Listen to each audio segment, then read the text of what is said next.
All right, we're live. I'm pretty excited about this. So far, I am working on the graphic novel, Not Death But Love, the strange supernatural story of Elizabeth Barrett Browning, created by my sister, Lavender Vroman, and then myself. And I'm going to be working on the final pages. There's like two minor revisions that I need to do for page 3, which I'll be working on during this stream. One of them is like a mild color correction, and we'll kind of get into it. Um, Another is to kind of make the expression on a face a little more clear that the person's happy and smiling, because it looks a little ominous, which makes sense because I tend to draw people looking really ominous. And then the next is going to be to start laying out flats for page 5, flat colors. I finished the rendering and the pencils of that over the weekend, which is part of why I haven't been live streaming, because I was just crunching hard on that and listening to podcasts and other people's streams as well. And now I'm going to be basically working on that. And then there's like a mild text correction. And then on page 3, I'm also going to be revising the name of the ship so that it's a little clearer to read and to make sure that it's spelled correctly. So there's a couple little spelling errors, which I will be the first to admit is like one of the tough things about doing art. Is quite often when you're doing drawings or graphic design, you become very thankful for editors, because spelling errors you wouldn't otherwise make tend to find their way through because you stare at a page long enough and you just stop noticing, like, hey, I'm missing, like, for instance, I called Wimpole Street Whipple Street. And I had just been visually staring at it for so long. Like, I know it's Wimpole Street, but I'd just been staring at it so long that I didn't even notice the missing M. And it's things like that that I usually catch on other people's art, like when I'm art directing. But when I'm doing my own art, like, it's easy to miss, because that's why you need art directors and editors and stuff like that. So anyhow, needless to say, we're going to get into it. I do want to really quickly pull up those revision notes so that I don't miss them. Okay. So let's get into the pages and show you guys where I'm at. So far we have 3 finished pencils, 2 relatively close to finished. Keith Harper, I want to share that. That's pretty funny. He said, "Miss cakes happen." That's totally true. All right, so I'm gonna get into it and see what happens. But let's without further ado, let's get into Not Death But Love, the strange supernatural story of Elizabeth Barrett Browning pages. I'm really excited about this. Okay, let's pull it up. And we already have it pulled up. I usually start here like that, and that's where I thought we were. But we're already on the page. So okay. So the first easy mistake to fix here is going to be to find 50 Wimpole Street. And that should be on my borders layer. Yes, it is. Okay. So I want to go ahead and correct this because it's an easy fix. It's nice to start the night off with a win. And I'm likely going to be working till about 2, and then I'm going to call it a night. So we'll see how much progress we can go with. But I am really happy with how this page came out so far. I just am also going to like get into doing flats and flat colors. And then I also need to figure out whether I want to keep the rain lines on a different layer. I think I probably do. But we'll kind of get into that as we're like separating out and prepping these pencils for color. So anyhow, let's get into fixing our Wimpole Street. So pretty easy fix here. I'm gonna want to keep some space, and so I'm probably gonna reduce the size of this just a little bit.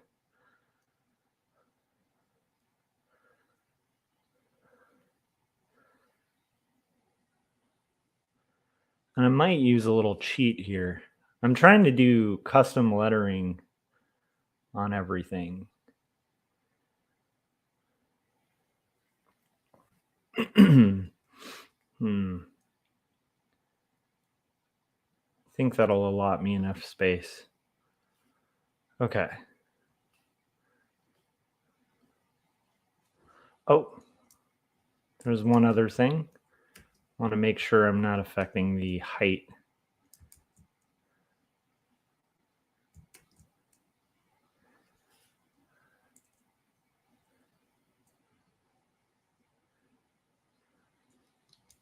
I want to make sure it's slightly centered toward. Very exciting times, guys. We're adding a letter to this. All right. So I always recommend that too if you're working for client or on a bigger project, and you get a couple revisions. Sometimes it's better to eat the frog. That's a saying in business. I'm forgetting I'm going to totally ruin the quote, but the idea is I think Ben Franklin had a story. It's either Ben Franklin or Mark Twain. This is the problem with things like this that I'm remembering off the top of my head.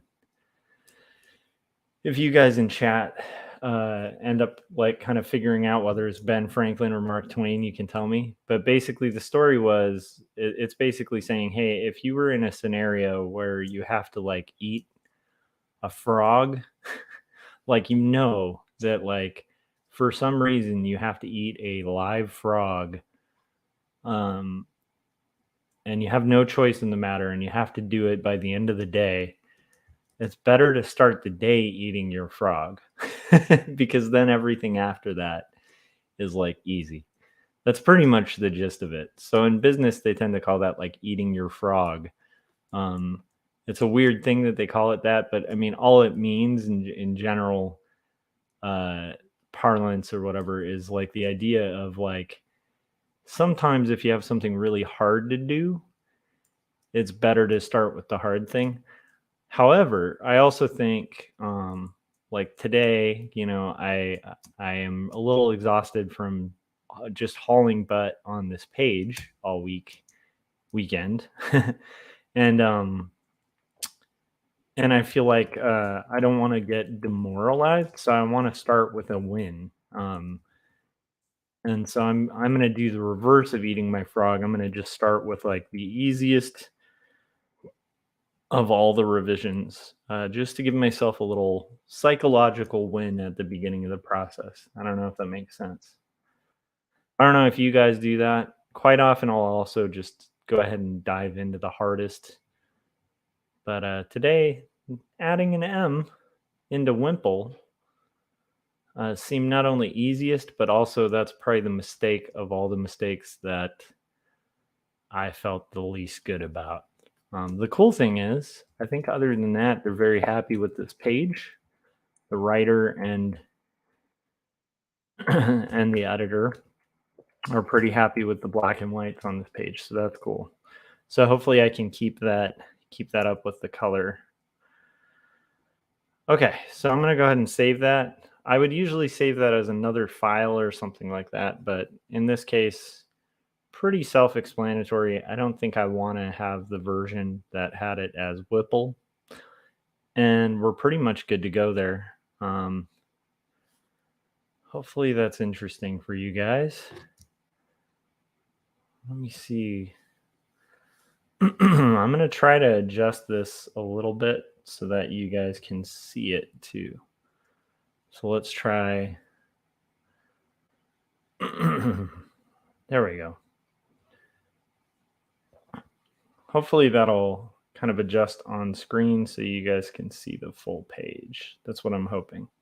Yay! I think that fixed it. So I think you guys should be able to hopefully see that full page in all its glory. All right. So we got our full page, and we should be good to rock and roll now. Cool. So we got one revision done. So now I'm going to get into the other revisions. And how's it going out there? How are you doing, Keith? You hanging in there? I hope you guys are having a productive night as well. I know here it's like crazy windy, and so that's some nutty nutness here.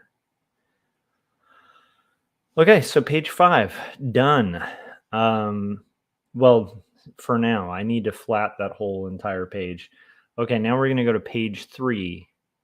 So the overall aesthetic of the book is going to be dark, but can we brighten it up a bit? So I wanted to try some things to brighten it up, but first there's another thing I want to fix, which is number 2. I want to fix that before I get into like trying to potentially brighten this page. So there was a complaint that he kind of looks stoic here and doesn't look super happy.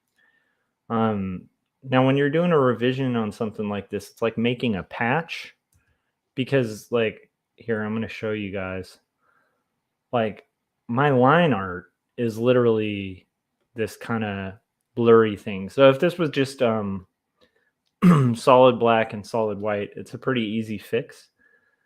But I'm going to show you guys a little trick that I use with things like this. To kind of get in there and adjust the face. So what I want to do here for this revision is basically make this face smiling. I also need to really reduce my brush size. It's very, very huge. Okay. So what I do is, like, at this point I have cyan selected for my color. I'm wondering if that's showing up. Let me see if I need to adjust this to where you guys can see the color on the screen. Hey, look at that. You can kind of see the color now. I wonder if I could do color over here. Hey, look at that. That's going to give us a little more page space. And I think I'm used to having colors up top. So there we go. Okay. That way you guys can see my sliders, but it doesn't take up too much real estate. Okay. Let's get into it. So she wants to adjust it to where it's clear that he's like smiling. And I'm wondering how I can do this without it kind of looking too corny. Yeah, expression is 100% in the eyes. I mean, if I were to do that,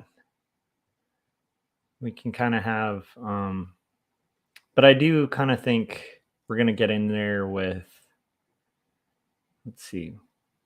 Okay. I kind of want to have, okay, let's forget the eyes for now. Okay. So I want to have, but I do agree with you, Landon. That's correct. And I'm probably going to have to do that in a second. Okay. Philip said, hey, how are you, Josh? I haven't seen you in a few days. Yeah, I've been here. I'll show you since you're just hopping on. So this is what I was working on for the last few days. Yeah, and the cheeks are definitely going to have to come up. Like I'm thinking maybe like more like that, and I might get rid of the bag. So we're going to get into it. But what I do in this case, like because of the way it's made, I'm going to have like the line art in cyan, and then I'm going to just visually try to imagine that my cyan is a black line art, and this will make more sense once we get into it.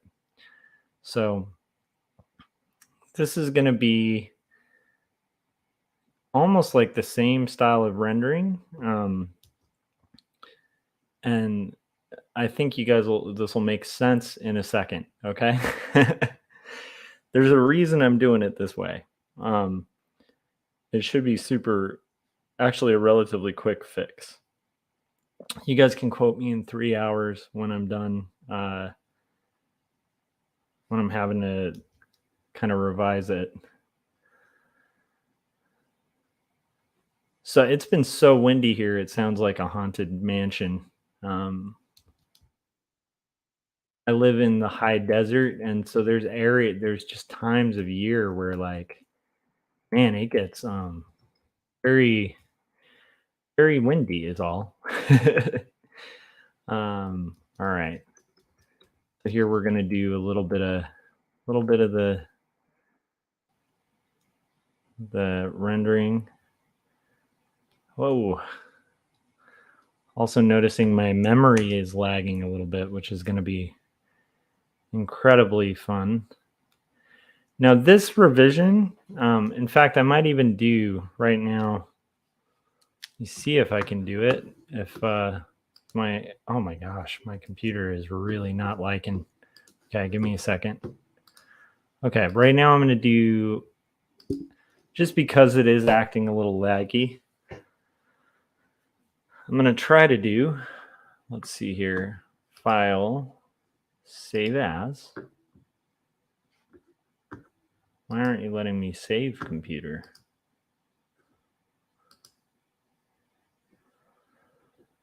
Oh, that's not fun.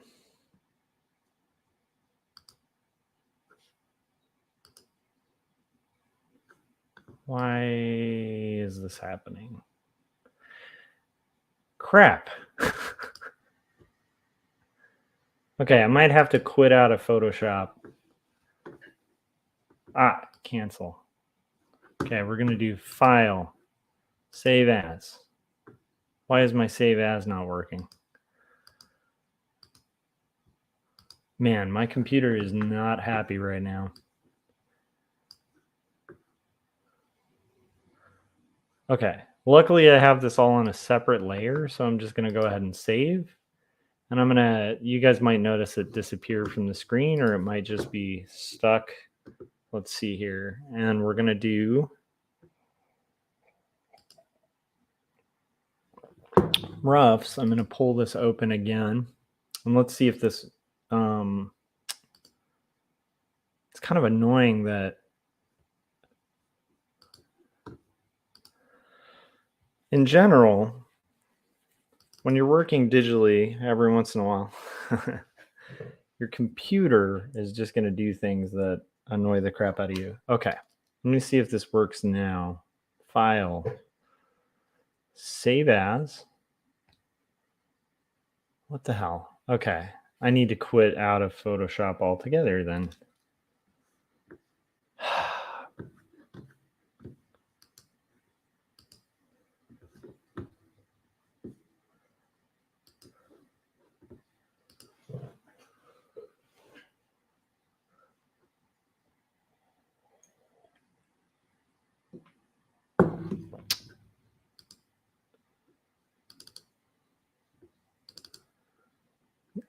This is going to be a slightly annoying problem. Okay. At least this time I quit out of Photoshop. So we're restarting Photoshop right now. Yes, agreed, Landon. Yeah, the eyes. I think that what I need is the cheeks to come a little higher. The eyebrows are going to be adjusted a little bit. We're starting with the mouth, but I don't want to save this over my old file, and I'm trying to get Photoshop to function on my computer, but my computer is kind of bugging out. Which now it's pinwheeling. I know this makes for like the most exciting content in the world. Okay, so let's try this again. Oh my goodness. Save as. Thank you. Oh my gosh, it finally worked. Okay, sorry. I know you guys can't really see a lot of that. Okay, save onto your computer, and what I'm going to do is save this as final 1 because the first one was final. Page 3 final. So page 4 final. Oh, page 3 final 1. Okay, check that out. You'll see the file name changed. Now we're good. We shouldn't have any issues now. Jim said Palmdale versus Lancaster, explain the differences. Well, there's a safety difference in cities. Now my Wacom tablet's not reading.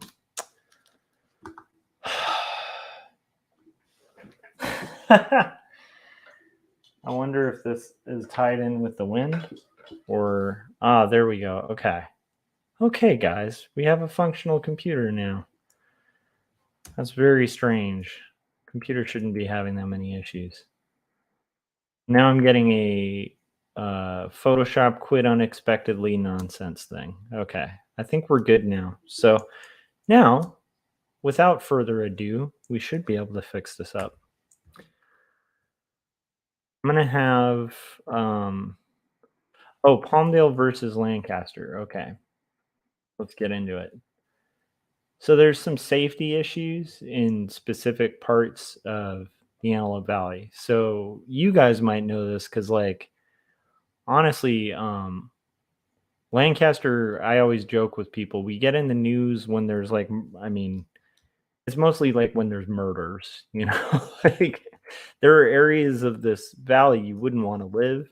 And then there's areas like closer to the college, like Antelope Valley College, that are like excellent. And so luckily I'm on like the better side of town. Um, but just like any city, you know, if somebody was like, hey, you know, I think I'm going to move to like, the Los Angeles area, and I'm going to move to a nice area called Compton. There's areas even close to Compton that aren't like super dangerous, but like you'd have to be a local to know. so, so Lancaster is a little more populated than Palmdale. It's Palmdale is way more of like a deserty vibe, and then again, like if you're on this kind of better side of town, you're probably okay, but there's going to be less population. There's really wealthy houses at like a specific part of Palmdale that are, but it kind of starts to feel a little bit like those like weird tract homes that have like no personality because they're in like modeled communities. And so that's kind of the vibe of Palmdale. I think other than that, like you just don't have a lot other than a mall up there. And then there's some really rad pawn shops that you can get good guitars at, and stuff. But there's like a big mall in Palmdale, and that's kind of it. I don't know if that makes sense. Lancaster has a lot more, like a way bigger population, a lot more shops, restaurants, microbreweries. Although there's a really good microbrewery in Palmdale called Transplants, which I like a lot. But you have a lot more options for like dining and schools and stuff like that up here. I don't like this eyebrow. I think this eyebrow is part of what's starting to feel less happy.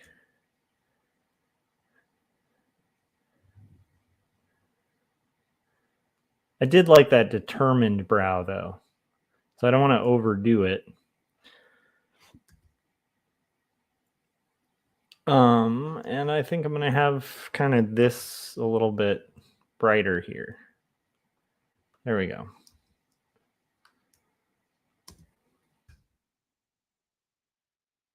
There we go. So I don't want to make him like insanely smiley and happy. I just want to do some mild adjustments. But yeah, Lancaster is great. It's a good city to live in. There's just specific, like if you were going to move to the AV or whatever, there's areas I would recommend not living. But in general, it's a really quiet, nice city with parks and just I don't know. I like absolutely love it. And I also love that it was one of the few areas in the Los Angeles area that where we could afford to buy a house. And honestly, it's been really nice. It's been like, especially right now with the crazy, like the way that the economy is right now with inflation and stuff like that. Like the one thing that we're kind of lucky to have done is like to kind of have purchased a house before all this crazy inflation stuff because once inflation kicks in, it's going to be like an interesting ride in the sense of like everything else is going to kind of not have any benefits financially. The one thing that I think is nice is like knowing that we don't have like a rent cost that's going to substantially like rocket up or something like that during inflation that's going to occur. So there's our I'm kind of digging the way this is coming. I'll show you guys how this patch is going to work. So what we're going to do now is I'm going to basically do my rich black, which is 50, 50, 50, 100. I don't know. What in particular would you want to know about the Antelope Valley? It's interesting. The AV has also got like some crazy areas that don't feel like a city, but they're kind of awesome and specific to deserts. So, like the church in Kill Bill is like way out, like on like 200 or something. Like it's out on a crazy street, like way out in the desert. But you can drive to it and like walk in the church and stuff from Kill Bill. That's supposedly in Texas, but there's a lot of filming out here on the edges where it's like on the outskirts in the really far desert. But you get a lot of clear air. You get these beautiful skies. That's one thing I really love about out here, where it's like late at night. You basically are in a scenario where you can see like the whole night sky, which is cool because like the one thing I missed a lot when I lived in uh, Lancaster. I mean, not Lancaster. When I lived in when my wife and I lived in Long Beach, the one thing I really grew to appreciate about where I grew up, which is around here, was just the lack of like light pollution, like the fact that you can see a night sky. And look at that. Look at that, ladies and gentlemen. Okay, we have a somewhat effective patch. There's going to be some things we have to obviously modify. Like I think I'm going to have to modify that chin. And I'm definitely going to have to clean up my flats. So let's get into it. But yeah, I'm curious, is there anything in particular, Jim, you wanted to know?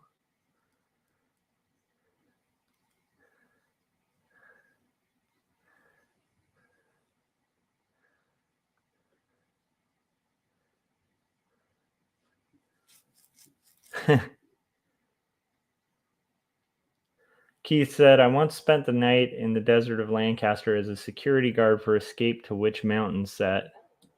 It's scary. It depends where you're at. Like I said, the area I live in is like a really lovely little suburb. And it's awesome. It's like great. You can kind of walk around here at night and feel relatively safe. Like it just depends where you live. Like with the AV, it's like anywhere else. But I do appreciate that it's like an area that we can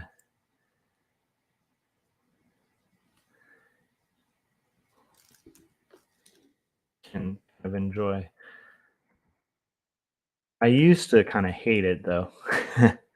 When I was younger, I think it was less fun because there's less there's not like now a little bit more so, but at the time there weren't like a lot of music venues or coffee shops or there's definitely a lot more culture here now than there was at the time. But I think I'm gonna adjust this to okay, now it's time to move this down. Okay, we have our patch kind of placed in there. Now I'm gonna kind of adjust a little bit.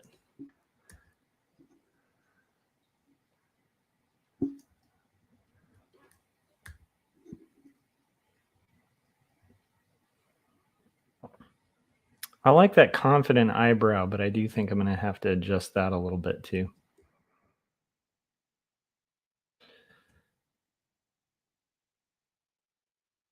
Mm,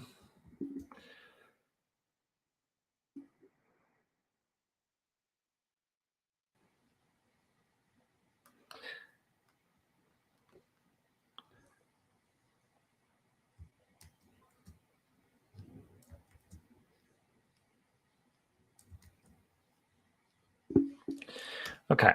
Sorry, I'm thinking about what I'm doing here.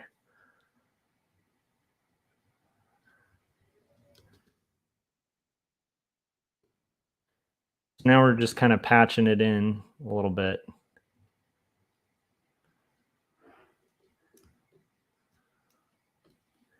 And I want to adjust my flats there.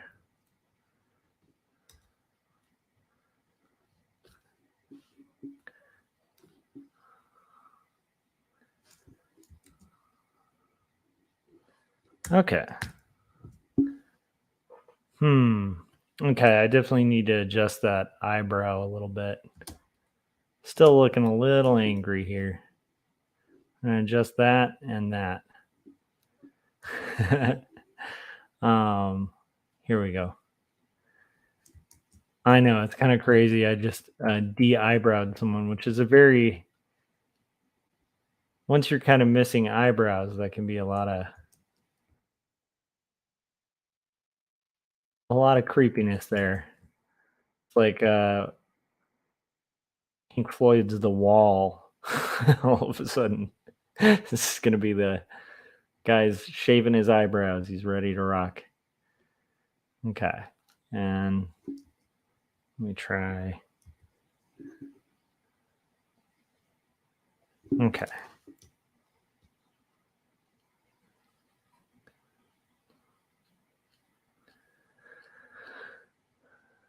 And I don't like this kind of more angry direction here. That'll be better.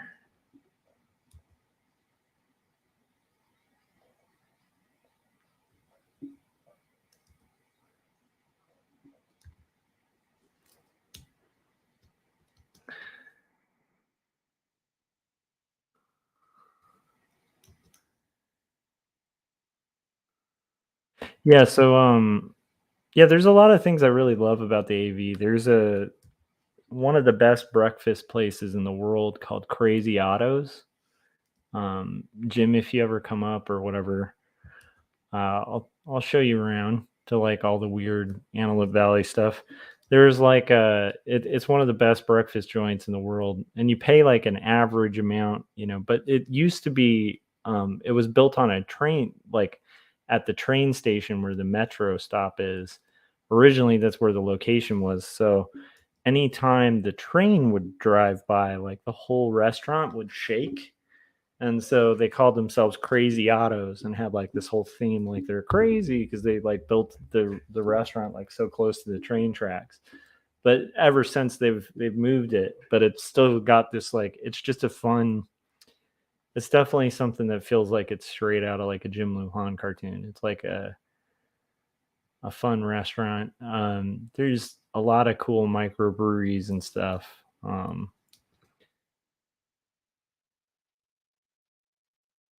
Yeah, and I mean, I think overall it's pretty good. Yep, there we go. All right. So I think we're kind of in good territory. I don't like that this lip is so blatantly lip like. Just a little strange.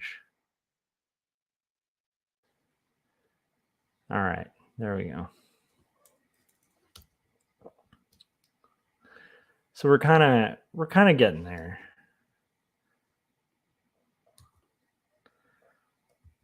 Just kind of reworking it a bit so it's a little less creepy looking. Well, it's still retaining like kind of a Victorian vibe. Look at that. It's not too bad. However, it's definitely a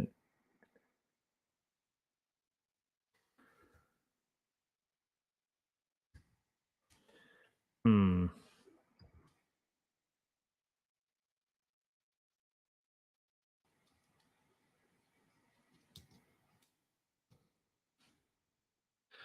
Okay, we're getting there again.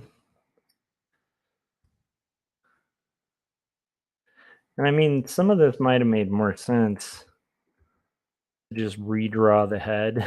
But I think we're good on this. We're getting there.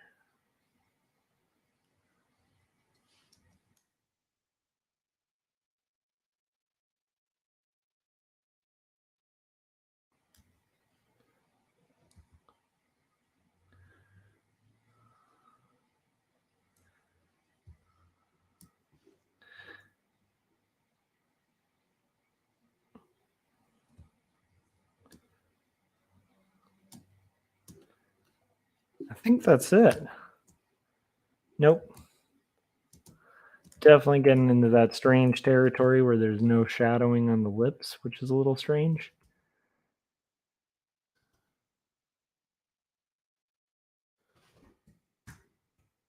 Much better. All right.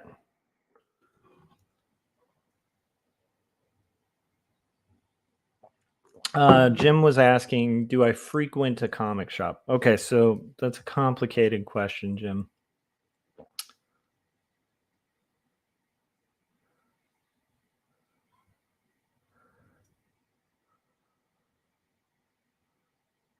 Uh, I there's a comic shop that's open when I get off work. That's called Bases, um, Cards and Comics, and that's one of my main hubs that I go to.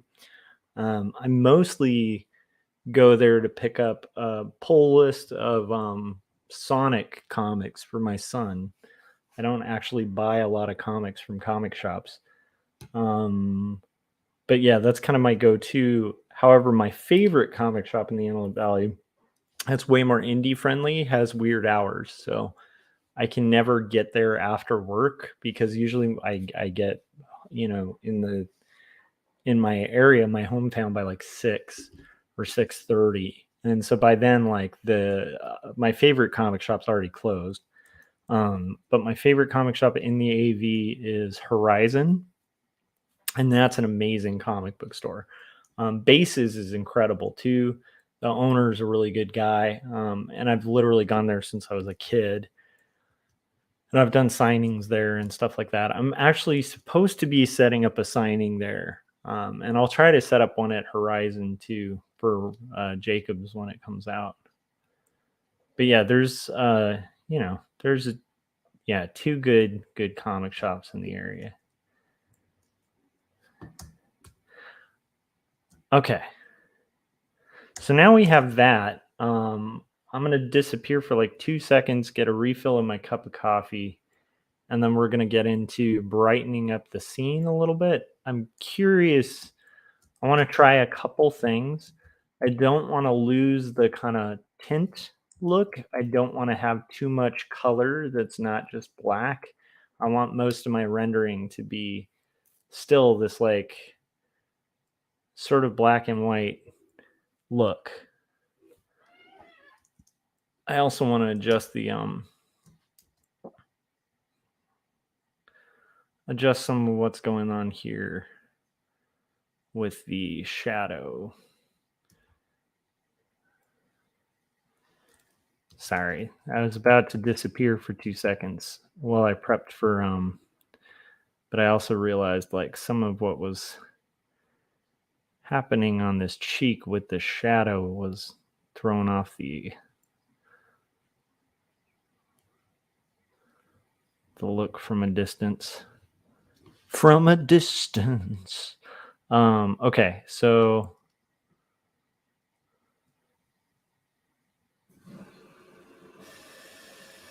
Keith said it was like an Eagles song in a dark desert highway.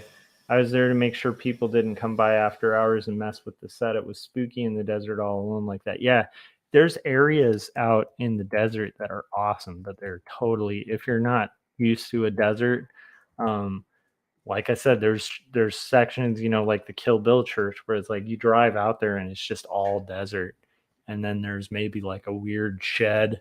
The filming location you might have been at, was it that gas station? I'm kind of curious, or was it like a custom set? Um,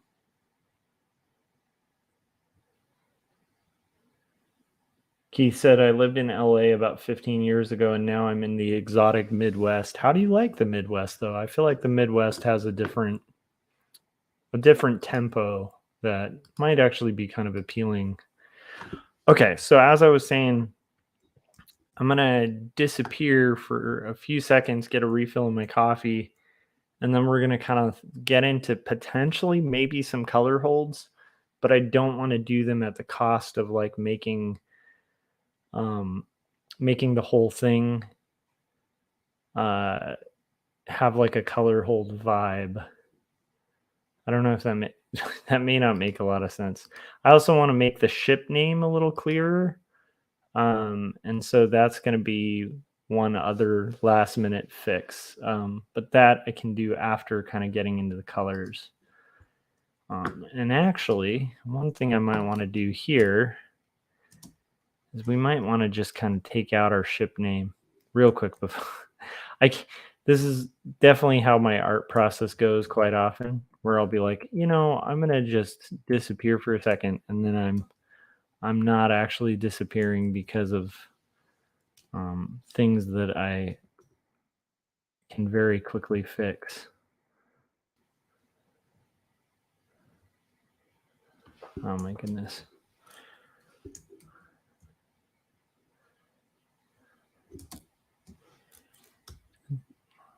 It's hard, like it's easier editing art that is aliased and like kind of more directly black and white.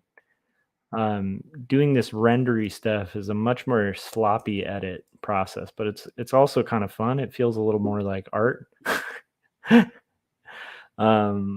Whereas like with solid blacks and solid lines, solid black and white, it's like super easy to do these edits. A lot of things that would take 10 minutes or whatever take exceptionally longer. In this case, we might go a little bit of a quicker route here.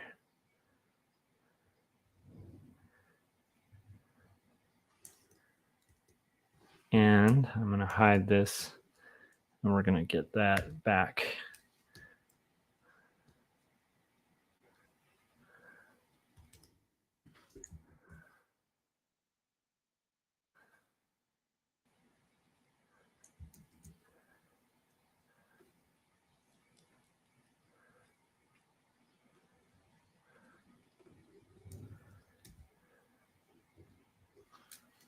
I just don't like these spots where it's really clear that an edit's been made. You want to really watch for when you're working in this kind of style. Okay. Here I'm going to do one last thing because it's an easy fix, and then we can pop in the name later. Oh, what am I doing here?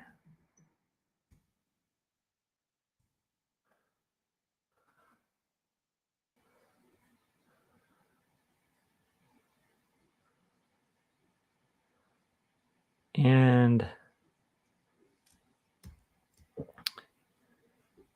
yeah, the Midwest has always been slightly appealing to me, particularly because my dad had a lot of stories from Illinois. Like my dad was a Chicago guy, and then his dad was like a Chicago guy. So it's like there's a lot of stories I have from like Indiana and Illinois and the Midwest that I've heard since I was a kid. So I always feel like very, very close to that city. that set of cities. All right.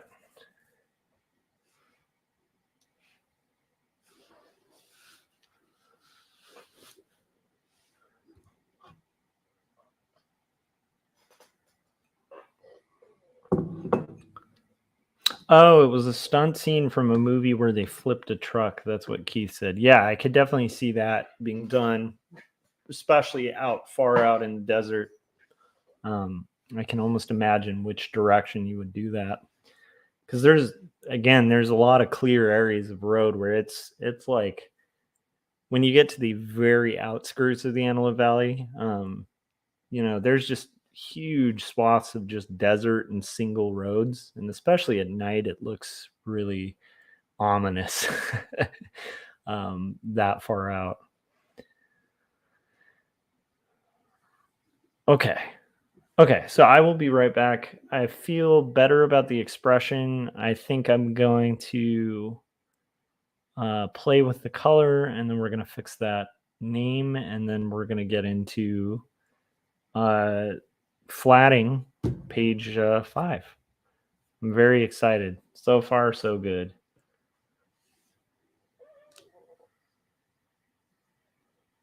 Keith, before I take off, said, I was raised in southern Indiana where I am now, but I've also lived in Chicago for about 9 years. I love and miss Chicago. It's cool. I think Indiana would be pretty fun. Like, I could get into that. Illinois too just sounds pretty cool, and I love that city. I have a lot of friends who live in Chicago, and it's a cool area. All right, I'll be right back, guys. When I come back, we're gonna mess with like ways to kind of brighten it, but also keep the vibe and the scene. And it's mostly gonna have to do with the sky and potentially the water. We'll see. I'll be right back.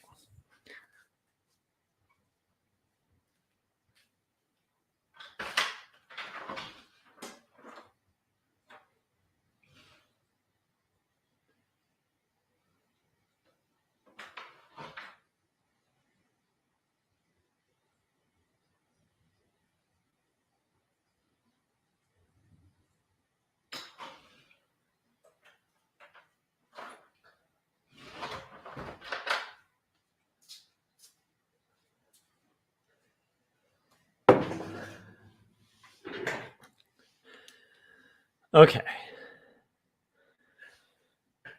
So here we go. We're going to get into, let's see.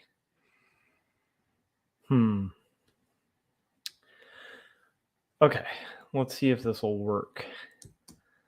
The sky, I'm looking at this, it's starting to look slightly overcast. We sort of did this a little bit a few streams ago, and then I went against, I think, my gut on it.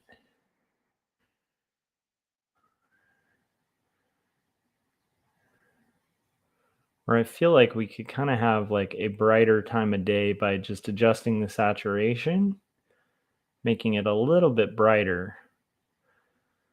Now let's see if that affects it. See, the black just tones it back so much, and I like having really saturated tones, but we're going to kind of mess with this. Potentially, this might be a solution.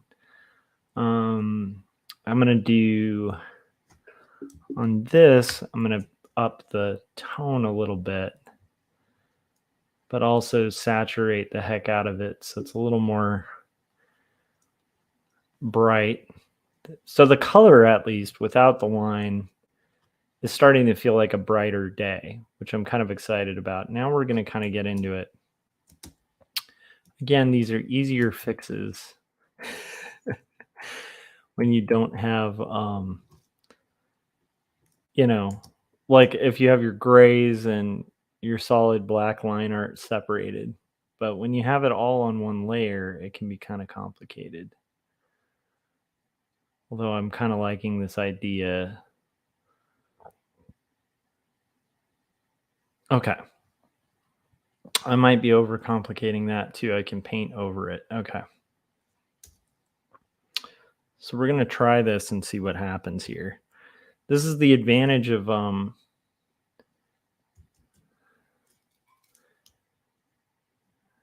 should be, in theory, the advantage of having, yes.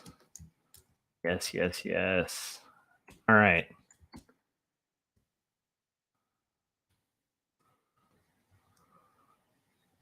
So I'm going to try to do a little bit of sloppy edits here just to see if that impacts the color before I go in and kind of clean up my selections.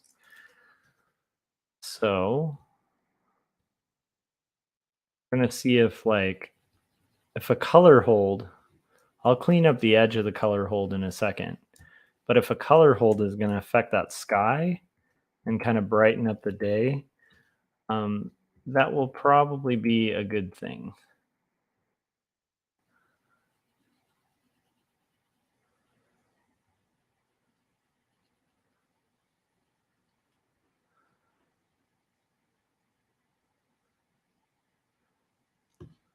Am I happy with that as a tone? Again, we're going to clean it up, but am I happy with that as a tone, or do we need to go a little brighter? I think we need to go a little bit brighter.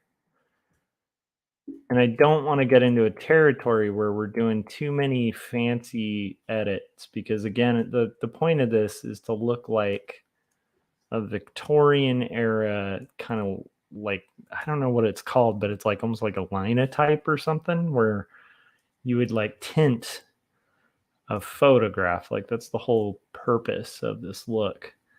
But let's see, is that going to be brighter? That's definitely going to read as day more.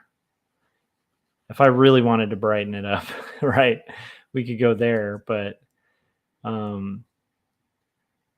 let's see if this is getting us closer to that territory of like brighter, just to get the sky areas. Then we'll clean up the edges. I hope that kind of makes sense.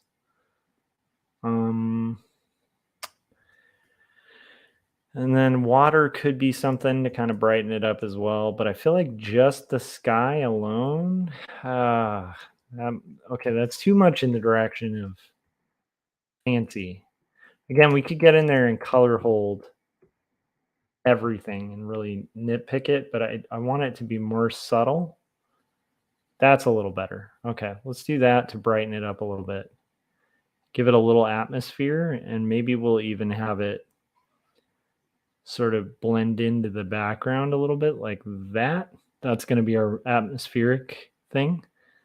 I think here I might have some atmospheric stuff that blends back here. I'm going to have it blend. And we're going to clean up those black lines and bring them back in a second. But I do like the idea. That's going to brighten. Definitely color holding the line on that's going to brighten up my sky a little bit. And then here we're going to do, again, like probably the background around here. It's the great thing about having your blacks separated, because we can do a little bit of atmospheric perspective in a second. And then here, maybe it'll be blending to here.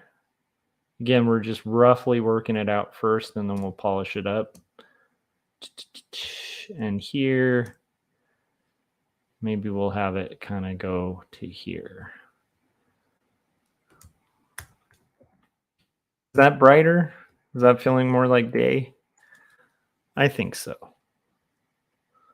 I think 100% so. Okay, this one I'm going to do, if I can save as, hopefully, yes, good. Okay, this one I'm going to actually save as 2, because this is an experiment. And here I like the idea of maybe the ocean will be a little more. I just don't want to get into territory where I'm color holding everything for the whole book. But I think if we're talking, okay, so now we want to get to our rich black.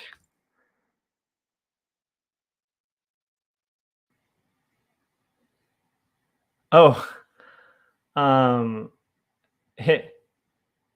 Frank said, I now know everything I need to know about Keith. He said taking notes. And then he also said Keith said my social security number is, and then like he was saying hashtag don't dox me, bro. Frank was saying even colors need holding. And then he said, notice me, senpai. I love it.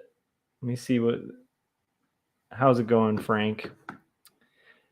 Yeah, it's tough on these, like it's funny on these streams. I love having conversations with people. It's like one of my favorite things, but there's certain things where like when you're doing art, you need to like be in the zone and kind of almost like talk to yourself a little bit. And this is definitely one of those activities where if I were distracted with like chatting, I would have a lot of trouble effectively getting it done. So here is what we're doing. Like basically I'm doing a very sloppy color hold here, but it's working really effectively. I'm kind of excited about that. And just to show you guys without color what I'm doing, if I were to turn off the background and then I turn off my color, my light layer, you can actually, I'll show you physically what I'm doing is painting over those lines, right? Does that make sense? That's the advantage of like that little method that I've talked about a couple streams ago where you have your line art separated from the page and you're not just doing multiply. It becomes advantageous if you want to do crazy stuff like color holds. And color holds are some rad business, especially for like, you know, scenarios where you got to work out your areas a little bit. Okay. This one's not going to as subtly transition.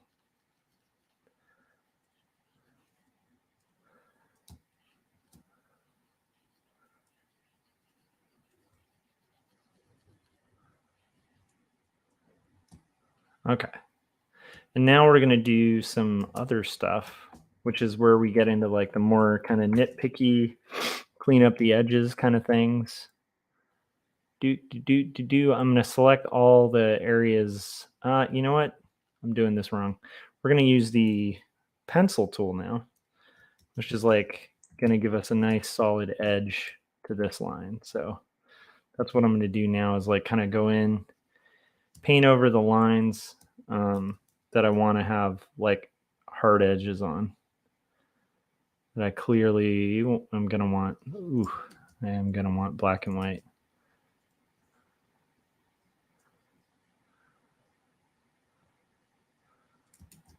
And you know what? Maybe that's too hard of an edge. Let's go back to our brush and kind of pull it in.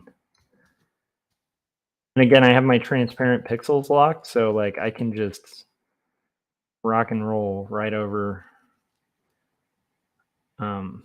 without like a massive impact on the color. Yeah, Keith was saying good for flames and clouds. Now, here's the thing. This takes like 50 times longer to like color hold on art like the kind of art I'm doing here. If this were done in like the style of Jacob's apartment, it would take me maybe 10 seconds to color hold lines. And then the thing that complicates the color hold in this case is all the tones of gray. But if you have just solid black and white, you can literally just paint over your lines and it's pretty awesome. It's a very effective thing. It's like how you get that like kind of Avatar sort of vibe to art. Like you'll notice that in Avatar and a lot of comics, actually, especially kids comics, you utilize color holds because kids like really vibrant color. And the one thing that kills vibrant color is mixing black tones with vibrant color. It just desaturates whatever it's sitting over. Whereas, you know, in this case, I hope this is kind of making sense. That definitely brightens up the day, though. What a cool, man. That's funny. I was like, early in the process, I was thinking to myself, should I separate the line art? Like, should I have like transparent pixels or just multiply? Multiply will be faster. But then, like, when I get a revision like that from a client, I'm so thankful that I have that as an option to do color hold without like a mass amount of work or having to go in there too much. And again, I don't want to utilize this too obviously or too much in the book because, again, the idea is to look like a tone. I don't want it to look too modern. And I think if it has too much color holding, it's not going to have that like Arnold Lobel look, the Frog and Toad are friends kind of vibe to the way that it's rendered. But yeah. When will color hold me, says Frank. I love it. Yeah, I'm not quite sure why in animation and comics they call it a color hold. I think it had to do with the print process at the time, where I think it was like, hey, hold the color in this area. I'm not quite sure why it's called that.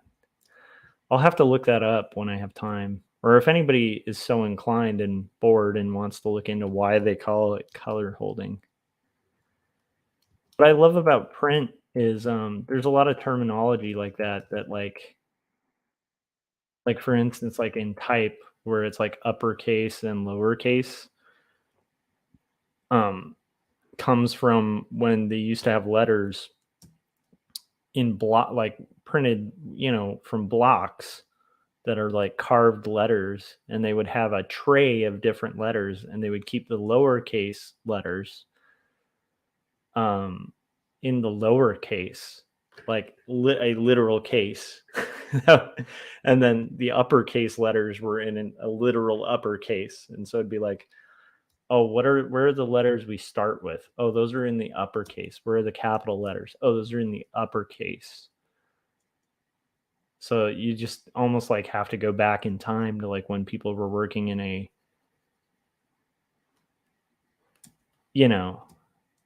a letterpress kind of scenario where they're like having to place literal blocks of letters and go, oh, that's where that originates from. But now, it's like people say uppercase and lowercase and have it's like become such common parlance that people, including myself, like say it before they even know why. And for me, I think color holding is one of those. Right? I wouldn't be surprised if there's like a deeper print origin to that term.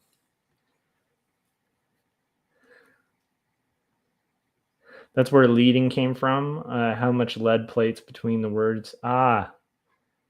Which is interesting because I always call it leading, but it's leading. That's interesting. How many lead plates between the letters? That makes a lot of sense. Thanks, Keith. That was cool. Okay. Boom. Look at that. Brighter. I think we're in okay territory here, guys. I think we're going to survive.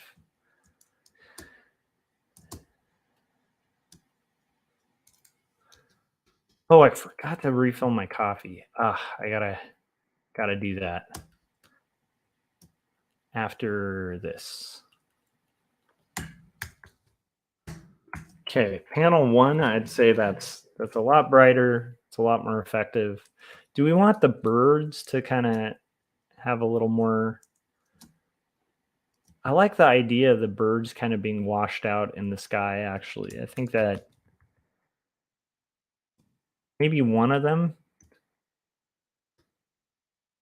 might be getting too fancy again. Maybe one of the birds will be coming forward just to give it like that atmospheric perspective, right? It's like, okay, have that bird in the foreground is coming through the mist. Nope.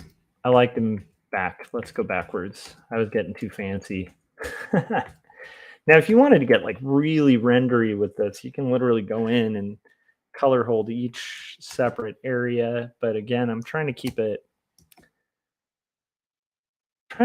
still not obvious. Like I want it to be still kind of retaining the same vibe. The other thing is I have to make 230 of these, so I neither have the time to allow for that style to like color hold everything, nor nor do I think it's going to benefit the book to have too many color holds.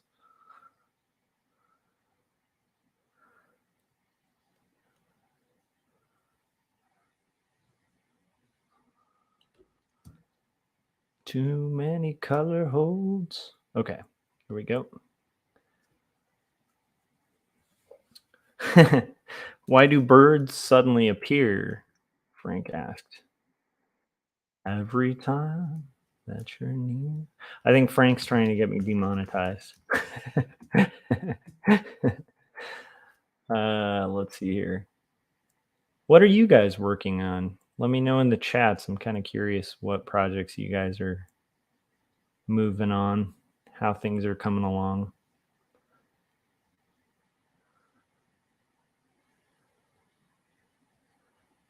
So this is hugely helpful, this color holding business, right? Hugely helpful, bigly helpful, you guys.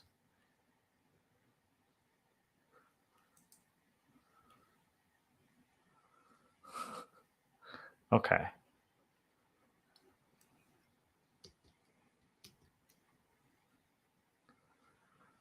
Da, da, da, da, da. Let's get that edge.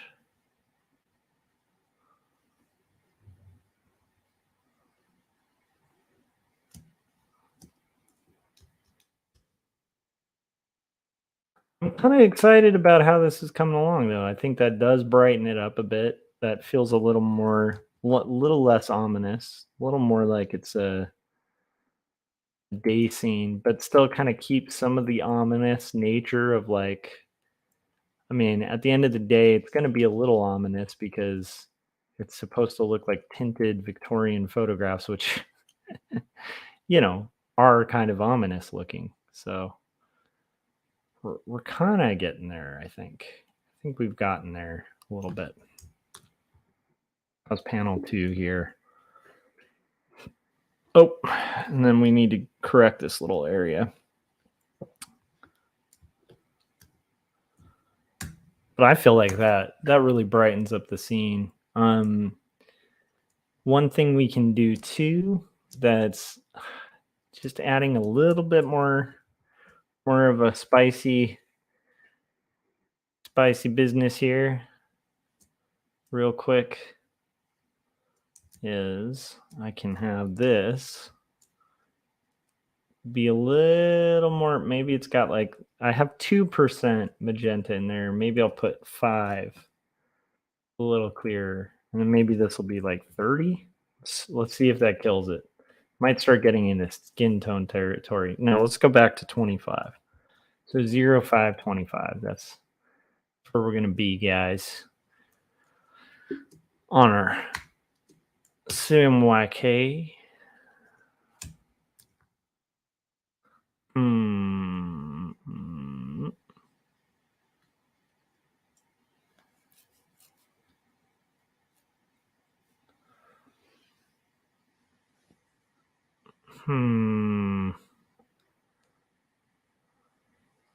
Okay, and then I think the one thing that I want to do there is I do think I want to do a color hold there as well. Because I don't want that blue getting in. That's the catch with that is definitely going to be your problem when you're dealing with yellows in color is like if you get like 1% cyan in there, it will print green. It doesn't, it's just a good rule of thumb. Unless you want kind of like a weird green, just do not have any cyan anywhere near your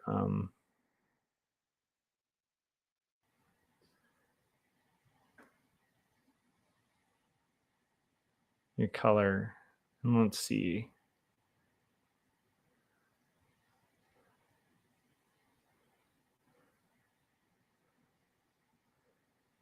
Do we want it to be that transparent?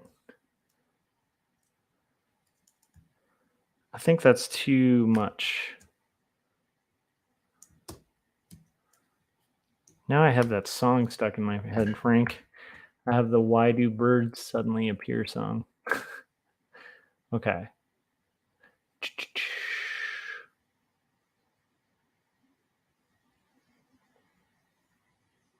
I think the going to red was like just a little too much. Might be better to just a smidge red.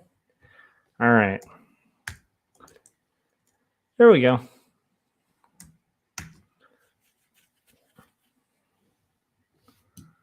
Getting closer, guys.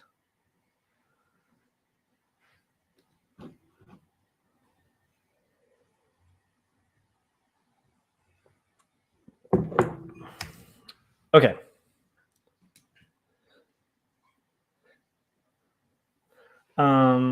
Frank said,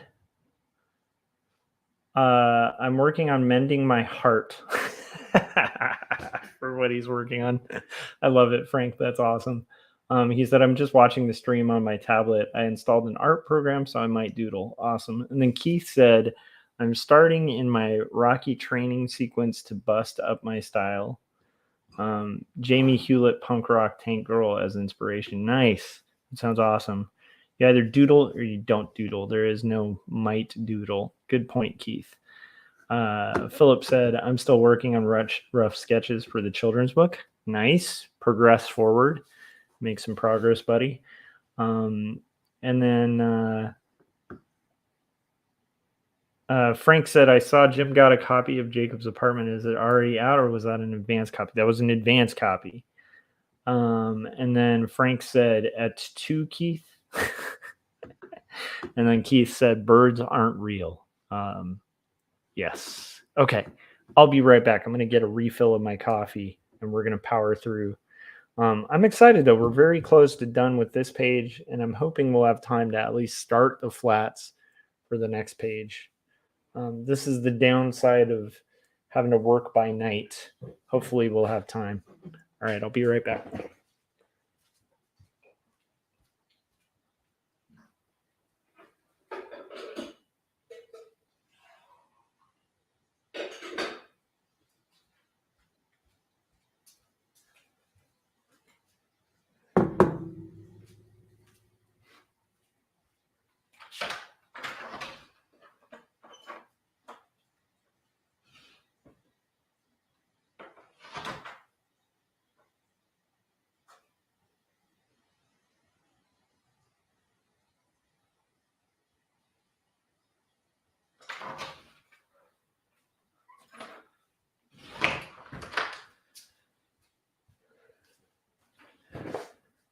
So another reason I take kind of frequent occasional breaks, it's good to step away from your art and then look at it again with fresh eyes. And I'm like, seeing this again, that's definitely much brighter.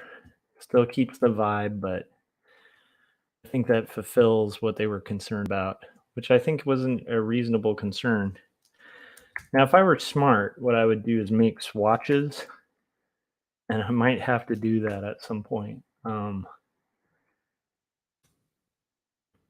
Like make my rich black as a swatch. That would be a smart move. But am I smart right now? Probably not.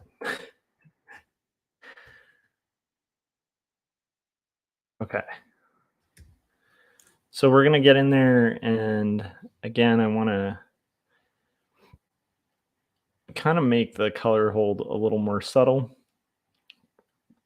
in certain areas. And then go in there, kind of like really clean up some of the areas. So that's what we're doing. We're just color holding the edges back to black. Back in black. cue the guitar riff that I can't hum because if I did, I'd instantly be demonetized. Color hold black. It's something do do do do. All right. But down. All right. Let's see here. I remember the whole birds aren't real thing last year or the year before, I think. Yeah, it's kind of amazing. The I think originally I have to look into that, but I think originally that started as like a meme where people were kind of joking um that people will kind of eat up any conspiracy theory. And they were like, we could like invent one that's like that says something absurd like birds aren't real. And then people will believe it. And believe it or not, people did. I talked about this on stream a little bit. This is another thing. I would like to get in some of those kind of hot debate kind of discussions that I've had a little bit on this channel, but when I'm in like work mode and like if I'm just inking, I can totally have those kind of conversations. But in like a work zone like this, where it's like I'm on a deadline, I got to make changes, I got to think, I can't be um, pulling, like I can kind of talk a little bit, but I can't be pulling my focus in like multiple directions. It's funny, I think Paul Pate told me this was a while ago, but he had mentioned like how he was really impressed. He's like, I don't know how you do that when you're doing art, like conversation and art. Um, and the truth is, I don't like. I kind of can, but it depends on what I'm working on. Like in the case of this, I can kind of talk about what I'm doing and then occasionally talk about other topics, but I'm not going to be able to like fully invest and get in like a full blown philosophical debate or something while I'm doing a process that requires so much of my focus. Whereas I feel like inking is just so fluid and fun and easy. That's the trick. So if Paul's watching this after the fact, that's the big trick is I just do those kind of discussion type things um, on streams when I am able to be working on a part of the process that's easier to kind of like have that split focus. But it would be fun to bring those back. Like I want to hang out with people too on stream. um,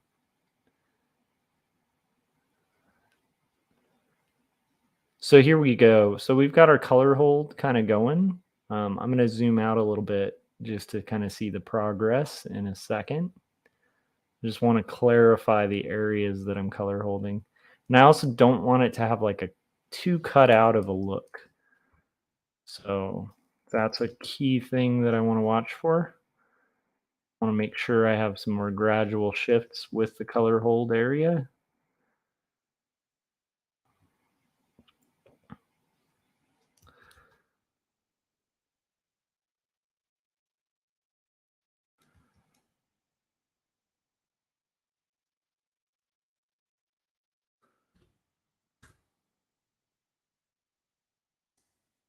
We're getting there. We got the ship kind of pulled out of there a little bit. I kind of like the idea of some of the rigging even being color held, maybe not. I don't even mind like him going back in atmosphere a little bit.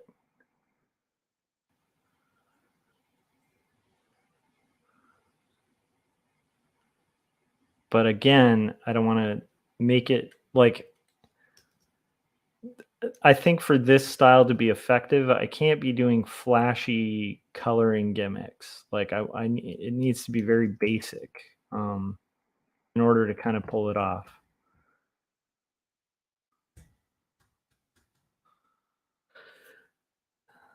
Let's see, we're getting closer.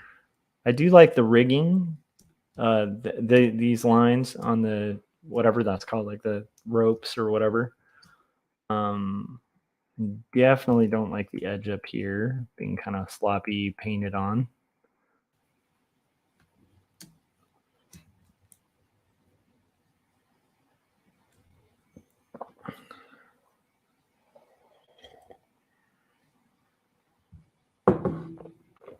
Frank was saying, Paul Pate said, I was great at art and conversations too. What the heck?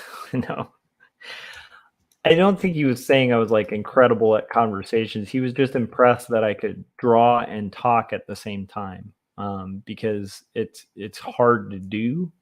And I was just kind of getting into the fact that like it's hard for me to do too. Like that's why I kind of like often you'll notice like page 5, which I'm going to try to flat at least a little bit. These edits are taking a little longer than I was hoping. But if I have time to kind of get into the flats for page 5, which is the next thing after I'm done with these color holds, I'm going to do that. Fix on the ship title. And then in theory,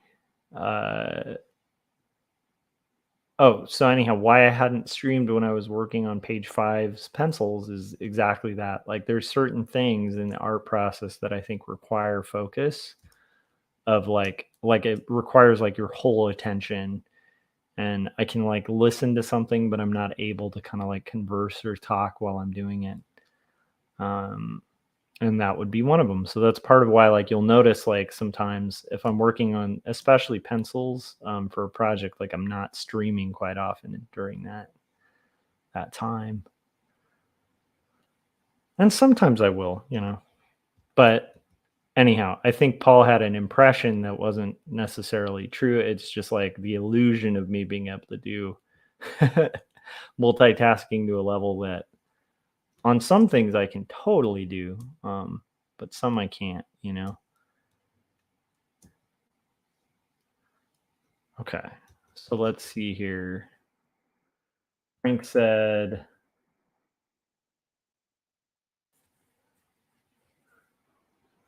darn it, Frank, he's trying to think. You are completely antithetical to that. No, Frank is a very thoughtful guy. I actually like really appreciate Frank has a great sense of humor, and it always keeps me in a really upbeat mood while I'm working. So I really appreciate Frank. One of the many reasons that Frank is a mod here is he has a great sense of humor. And you guys should check out Salazar Art Nation on YouTube. Follow and support Frank. He's a good dude. Let's see here. There you go, Frank. You got your plug. Let's see.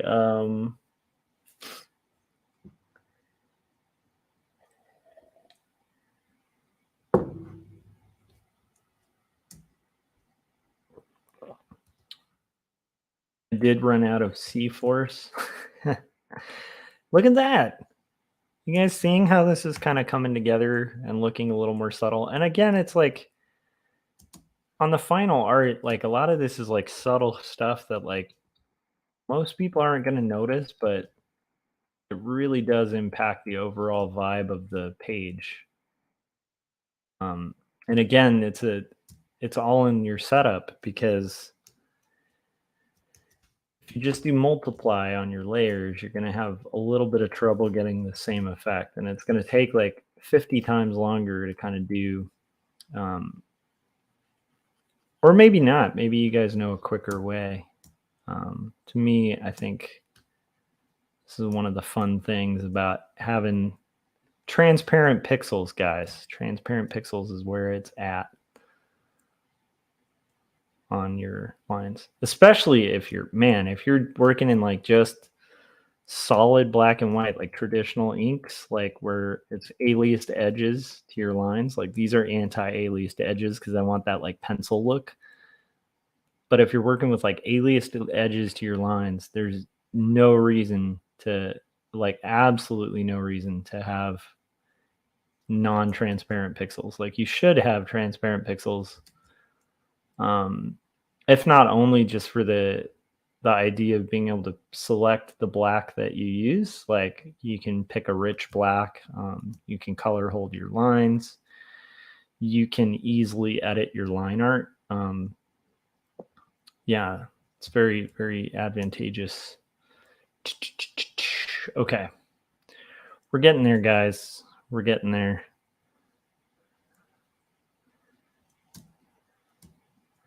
Just a little longer with this process to do some edits, but at the end of the day, it's not chaotically longer. How's my left side here working? There we go. And I want this edge to be a little more clearly defined from the background. This edge too. This edge too. Look at that. Look at that. I'm pretty happy with this. Yeah. The other fun thing about art is art is an adventure, you guys. This is gonna bug the heck out of me. I wanna clean that spot up a little bit. It's just gonna drive me nuts.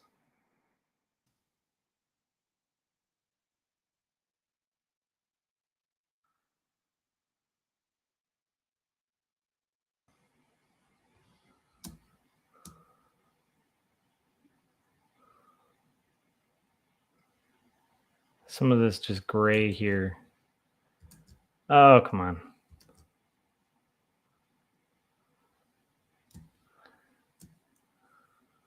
This is me just being a perfectionist there, but that was going to drive me mad.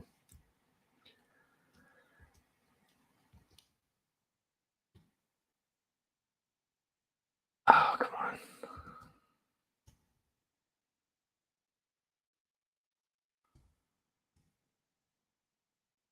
Okay. Back to it, guys. Okay, so let's see. I was just a little, like, just that spot was transitioning really weird in that section. This one should be the easiest of all. Oh, should be. I feel like when you say something like this should be easiest of all, you're kind of almost setting yourself up for failure at that point. Will it? Will it be easiest of all, especially after you've said it publicly on a stream? No. That's like that moment where you're like, well, luckily that's the worst it's gonna get in a movie. It's like, no, no, no, don't say those words because it can get a lot worse. Okay, there we go. Well, I'm happy with it. That's gonna do it for this revision. And I'm actually gonna go ahead and be so bold as to save as, I'm going to save this as final one because I like these changes. So I don't need the final two file. Go ahead and save over that old one. I tried to work somewhat non-destructively on projects, but I also try to keep my files to a minimum. Okay. So now we're going to do our, what was the last revision on this? I need to like pull up my email real quick. Oh my goodness. Okay. So we had a few, it was a little ominous and threatening. So we brightened it up so it's less ominous. Bro's facial expression, a little bit happier. We did that. And then La Belle Sauvage. There's a specific spelling of the ship that we want to make sure is clear, even though it's like a little,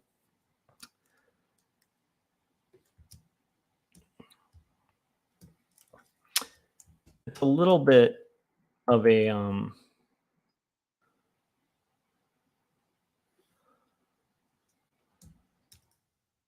it's a little bit of a shout out for just the deep cut, like for somebody who came into this and just knows their Elizabeth Barrett Browning stuff.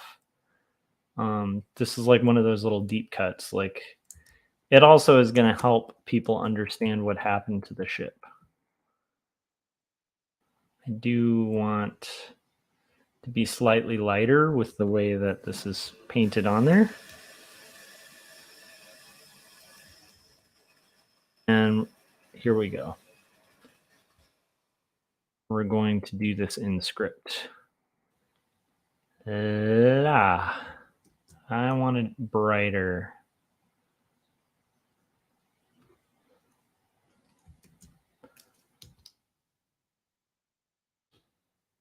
I want it brighter. I want it brighter. There we go. Okay. Oh my gosh, that's why. I think I might have just messed up here, guys. Hold on a sec. I'm going to put this back to... Okay. Let's get back there. Okay. So, we're going to have it just say B. Okay. La.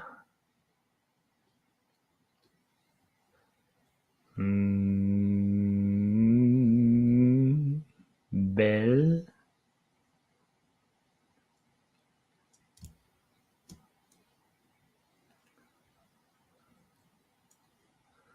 I'm going to redo that E.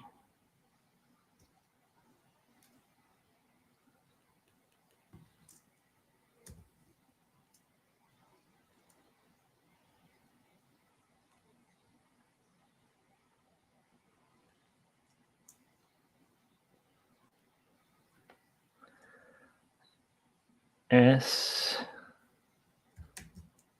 And this is definitely one of those cases where it's good that I'm doing this with a separate layer, right? We can go a little over.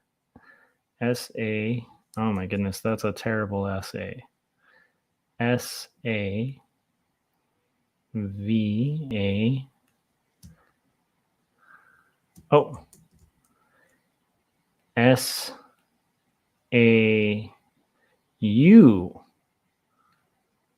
V-A. Oh.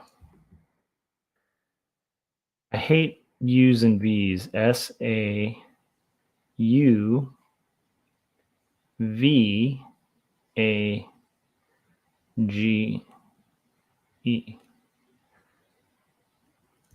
And I like the idea of this kind of going off. Le Bel Savage. If you are French or speak French and that is incorrect, and if that's not French, then I don't know. I don't know what to say there. Le Bel Savage. I want this to be a little bit smaller. La Belle Sauvage. It's just that G is going to be a real pain in the butt here, huh?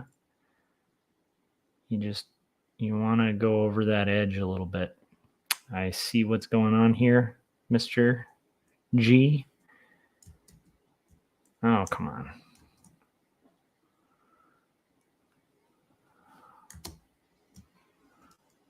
Okay, I think I'm going to have to just correct that G a little bit.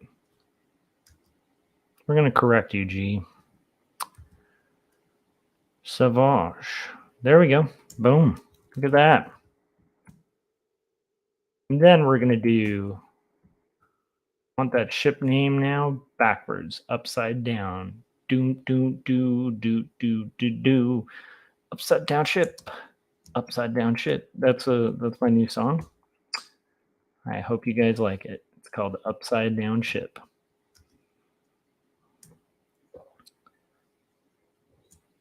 I used to listen to Upside Down Ship. They were good. They used to play in Chicago a lot. Okay. Upside Down Ship's not a bad band name. I don't know if we still got the Luhan in the chats, but Upside Down Ship could work. There we go, ladies and gents. We have done our revisions. I need to find here. Need to move it. Adam said page looks incredible, Josh. Hey, Adam. How's it going, buddy? Thanks. Adam Lore, creator of Toad Road Comics.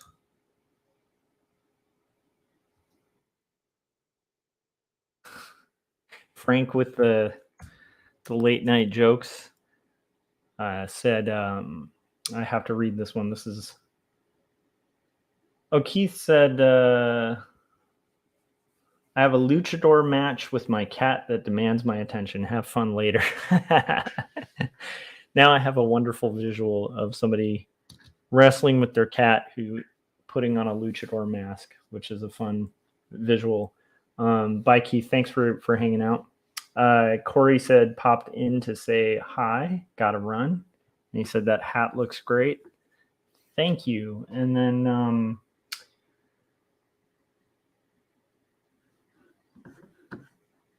let's see. Shout out to the Barretts, Frank said. Don't put final in the name, Corey said. Oh my gosh, there's so many great things. Okay, and then we've got... Frank was calling out Keith's comic, Davy Rocket. And then I think we're all caught up. So, okay, now we have finished this page. Now we can get into the fun stuff. I am going to do, real quick, I'm going to save this at... Oh, wait. Let's make sure we hit Command S. I'm going to file save as. One thing I like about, you'll even notice this, when I'm working on art, I also will reduce the amount of layers. Quite often on art, like you'll have like 50 layers on a Photoshop file. And when it comes to like stuff for final print, you can kind of consolidate your layers a lot and still have editability. And so I like that. So I like that this... Oh my goodness, what am I doing? I need to actually save this, and then we have to resave the... I forgot about the light areas. So let's see what we can do here. Okay, I actually like both of these. I'm even going to reduce my light areas down to one layer.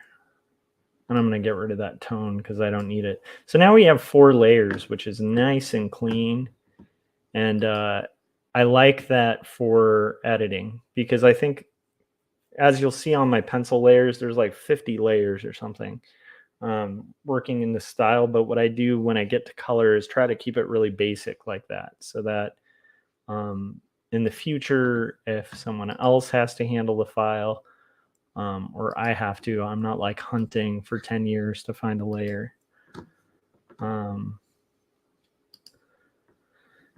Okay, now we're going to save as a copy for web, and I'm going to save a copy, and we're going to do a JPEG, and this is going to be for my publisher. Send that tomorrow so they can kind of see that I am on it. I am making revisions based on your feedback. All right, done. Revisions, check. For anyone out there who's like, oh man, there's revisions. Yeah, that is the name of the game with doing art with other people. Although, again, like there's a big difference between revisions that are just sort of a choice, that are like your own choice, and then revisions that are from... that are like revisions that you agree with, and then there's revisions that are like dumb corporate revisions. And the nice thing about doing comics is hopefully, in theory, when you're working on creator-owned stuff, it's like you can take a lot of that feedback with a grain of salt. Like if I want to die on one of these hills for a specific look, or I don't agree with a revision, I've got the freedom to kind of make that stand. But the nice thing is those revisions I agree with. Okay, so now I have one thing I need to consider as I'm setting this up.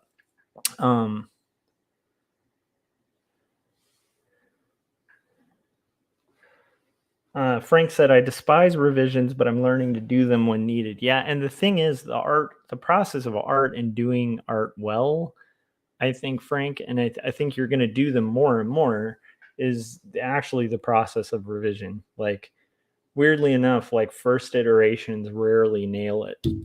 And so as you get better and better at art, like you're going to find that you do a lot of revisions. You know, especially when you get good feedback, like valuable feedback, it's like, you know, in that case, it was a story thing. And it's like, I want the story to read. I don't want to give the wrong message with the story. Okay.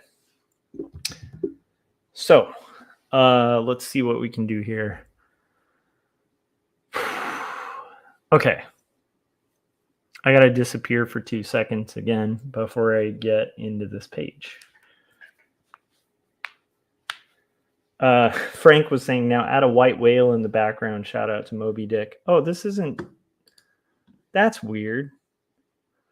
How strange is that? Hold on a second. We're not. I was realizing we're not even looking at the same page at this point. Let me see if I can get this to refresh. Did that work? Okay, that's where we're at now. So we're done with that page. I'm pretty excited about it. I do like the idea of a white whale in the background. I think we're getting closer now, guys. So now we're doing this. We revised this earlier at the beginning of the stream to have wimple. And now I need to do my flat layouts for this. This is going to be a complicated page relatively to do flats on. And I'm probably going to pull a lot of photo reference as I'm doing it to kind of get through and figure out. But what I want to do here is consolidate my layers. So before we get into, because again, like I said, I usually, the thing I'm going to want to go through now that I've kind of created it all is I think I'm going to want to I think I'm going to want to, because I'm trying to think in advance about color underneath this. And I do kind of think that I want my rain to be like its own separate thing, which is kind of a shame because I have my borders separated. So if I have my rain above the borders, I'm probably going to have to trim some of the rain to kind of make it work. So that's what we're going to do real quick. And then Philip said there's a lot of nice detail on that page. Thank you. I think some of it's going to read a lot better. Like this in particular is going to read a lot better with color. But thank you. Okay, I'll be right back, and then we're going to rock this page. So.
Coffee refill needs to happen, and then we'll rock.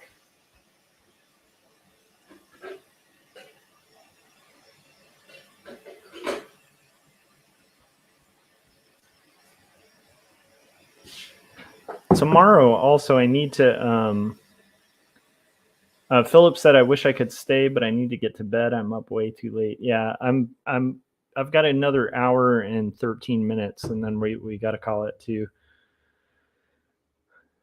I remember when Josh was in color and then he went indie. So we're going to kind of get into coloring this. Let me think about it. Okay, yeah. We'll get there.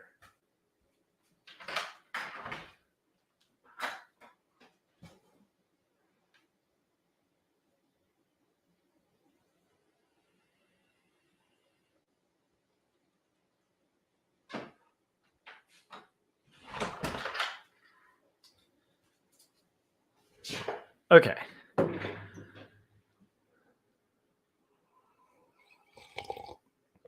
Frank said I got to go to bed too soon. I have breakfast in the morning. No worries. Appreciate you guys hanging out. I will say also, well, I'll mention, like, obviously there's links to books that I've done that I'd like you guys to order.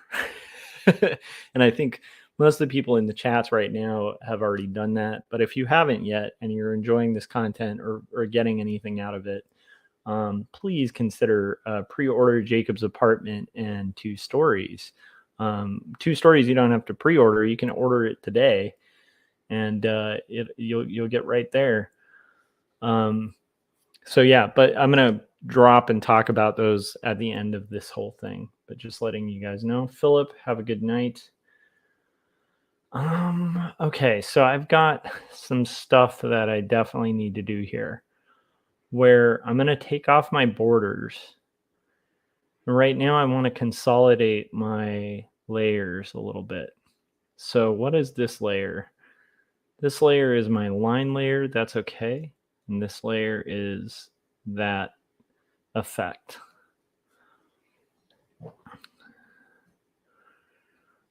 So I'm going to want some of this mist to actually be hard onto the layers.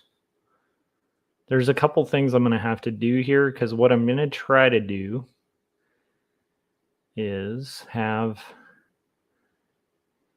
this going to conflict?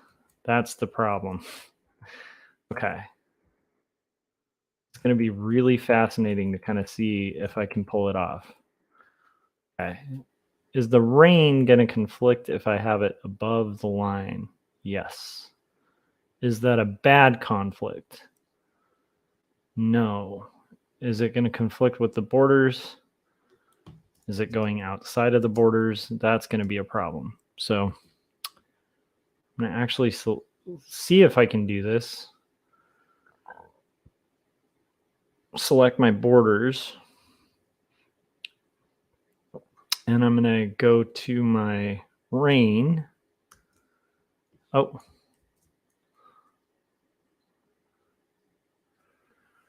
I'm going to go to my rain layer here.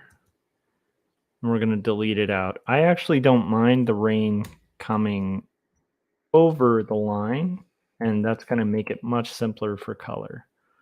But I want to see, I'm going to cross check and see, does that make a massive difference visually? I kind of don't mind it. So on that, in this case, I'm going to call this rain, and we've got that kind of working. So in this case, we've got this layer that can consolidate down. Can get rid of all of this extra stuff. So those are non-visible layers. Oh, I forgot the most important thing. This is going to be saved as, just to annoy Corey, I'm going to call this final. Page 5 final. I could just call it color or something like that, but right now I'm going to just go ahead and call it final, because I think it's funny to have final 1, final 2, final 3, whatever iteration. Okay, so we got our rain. I'm going to lock the transparent pixels, Got my borders separate still. That's going to be important. And we're just going to move through and consolidate layers. And the nice thing is, if I make a mistake, I can always go back to that original file that has all of this. But what I'm going to try to do is eventually I'm going to convert this to grayscale. I'm going to make like an entirely separate thing where it's just grayscale of everything consolidated to one, except for the rain. That's basically what we're going to do. And make all the black just solid, even the grays, and then we're going to take out the white as transparent pixels so we can do nice things like the color hold that we just went over, which we might end up doing on the moon here. So, okay.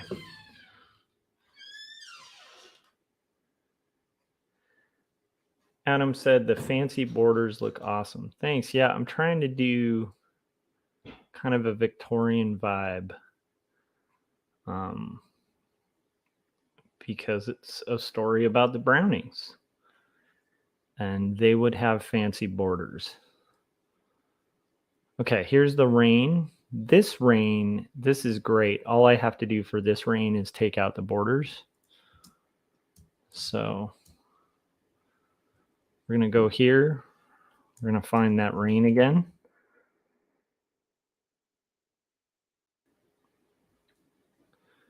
Eurythmic style. It's a terrible joke.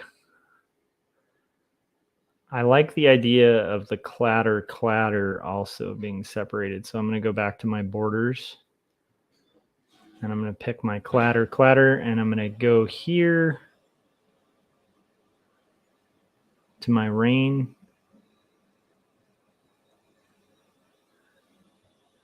And I'm going to do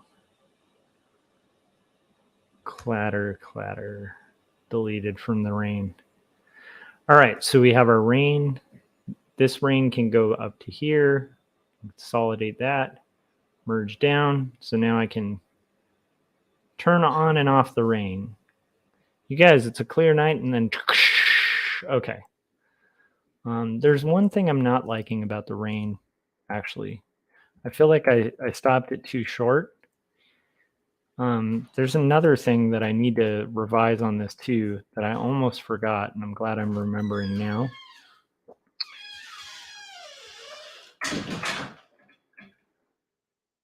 Which again, we'll kind of get into.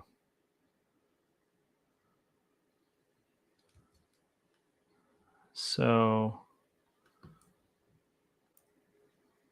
and we have a good hour till our hard out.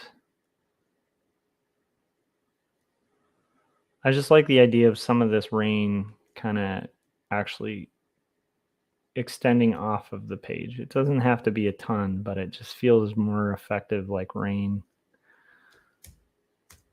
Okay. So here we go. And we have our rain. Okay, rain layer, borders, and this. Okay, what's this one? Another rain layer. And this is a beautiful rain layer as well because it's above everything, including the lines already. So there's not really a big choice here. We're going to kind of go in here. I'm going to go to my rain, delete it. Now I'm going to merge down. Rain, block. Rain is starting to be separated, guys. The one thing I want to know is on here, I want to go back to my borders. I want to make sure that I'm deleting the overlap of the lettering because I like that being separate. And what I'm trying to do is make it to where the rain's going to overlay so it's easier to flat it. And then if I want to have the rain be a different color, I don't have to go in there and individually paint rain lines underneath when I'm flatting, which would be possible, but just, less advantageous.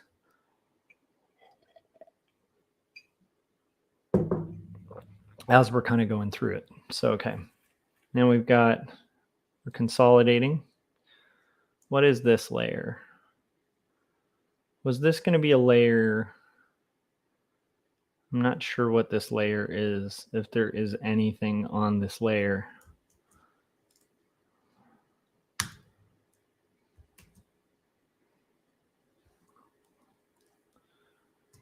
There is nothing valuable on layer 37.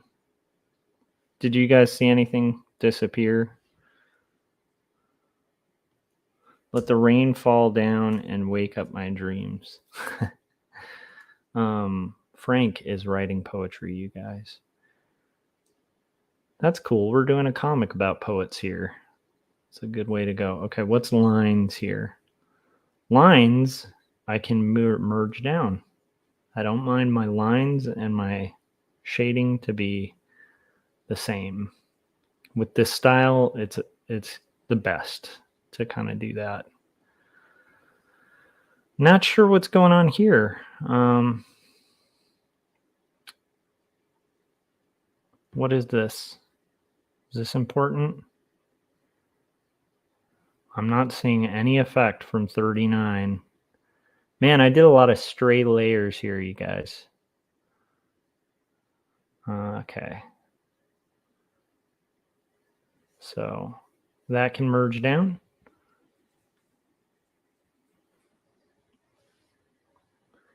Okay.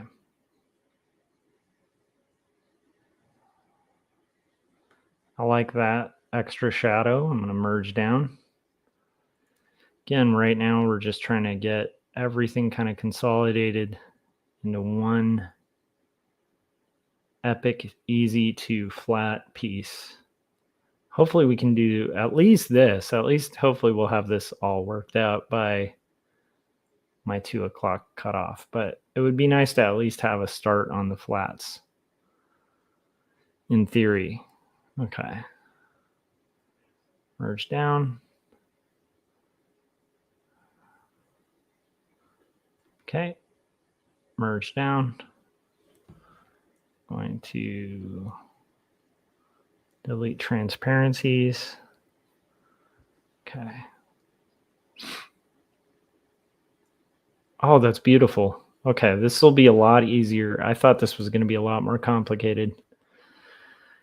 Get all this rain worked out, but it's not. It's not complicated at all, you guys. We just need to go to our layers, back up top, find my borders. I'm going to unlock the transparent pixels on this rain and delete it out. And now we're going to put the rain up here, put this rain here. And in theory, I might have just handled all the complexity of the rain. So now it's a dark night. Now it's a rainy night. Dark night, rainy night. Okay. I kind of feel like there's one other thing I needed to do, which was, so the Browning's residence actually has a checkerboard pattern. So there's one thing I needed to do with this door, which I need to kind of find where that is. Where are you? Okay. Here's a good spot. So I need to get in there and basically do this, because it's a checkerboard cobblestone pattern. It's a really weird thing, but it was unique to the Browning's residence, it seems, at the time. And I thought that was strange. And did I say the Browning's residence? The Barrett's residence had this. So they were a little more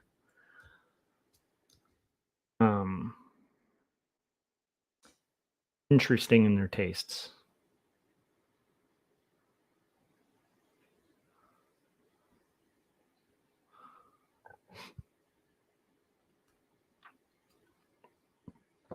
So we're going to get in there and just kind of darken some of these edges, but also try to keep that sort of look to it. it's still being affected by the light.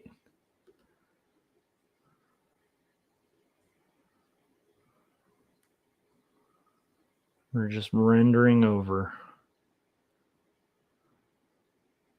I still like some of the hand done look to this. I like that it's a little splotchy. Look at that. That was exactly what we needed there. And I'm just going to be lazy here, and we're going to copy that over. See if we can make that work. If not, we'll do it individually on this layer. If so, if I can make it work for this background as well, that would be ideal.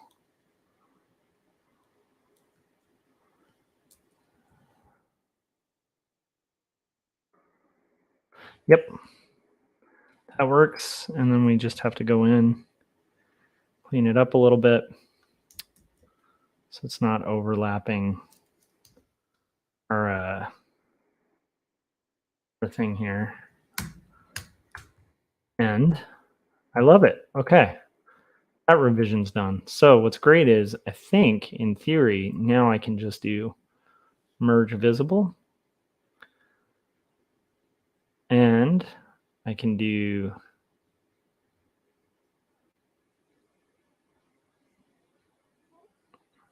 flatten image. Oh, no, merge visible.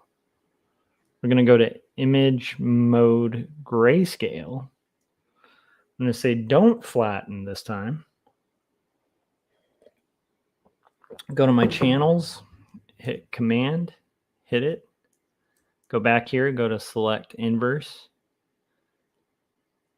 We're going to go back to, well, actually right now we can just go up top. I'm going to hit Shift F5. I'm going to lock that, call that line. Go back to my background. I'm going to fill it with white. And I've got my rain, which I'm going to lock here. So check this out. Now what we've just done, oh wait, let's go back to image mode CMYK. Don't flatten. Okay. Sure, it's doing a different color profile. Okay. In theory, I should have been able to do that without losing any information. Does that look different? Nope. I think it's the clatter part's concerning me.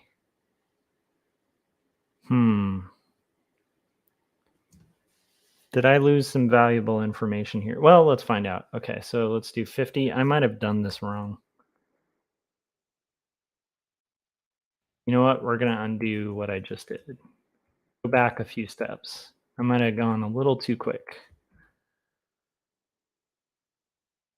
Although we're close. We're close, you guys. Okay. Go back to that step, that part of the step.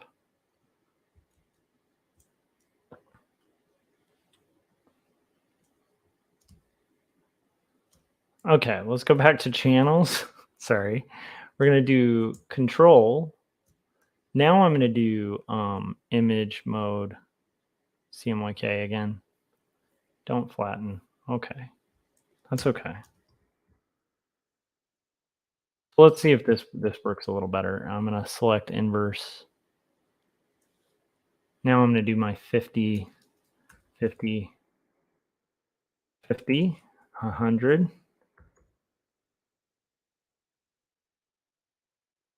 Shift F5. Lock it. Lock. In theory, I should be able to make this work. Oh, come on.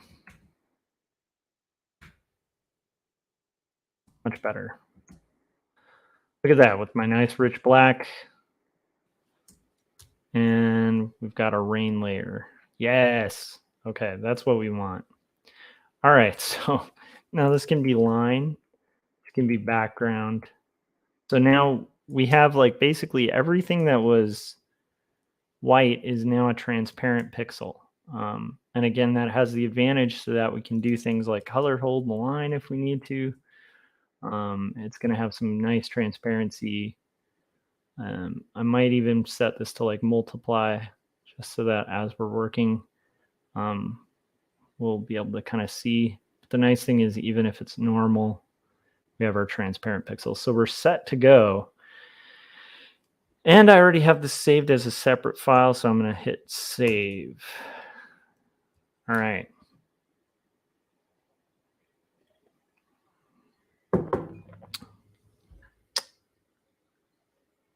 Now I'm wondering if I made a mistake by having the type.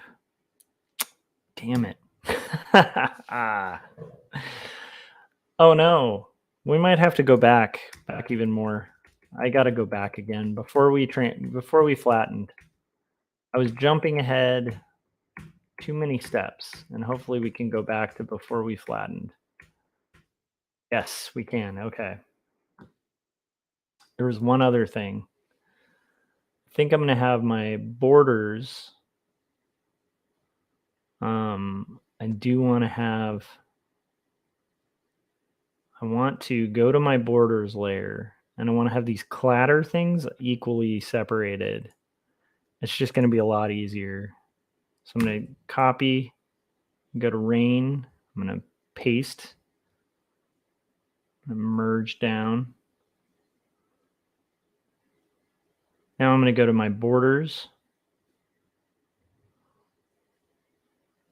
You know what? I shouldn't have even merged it down.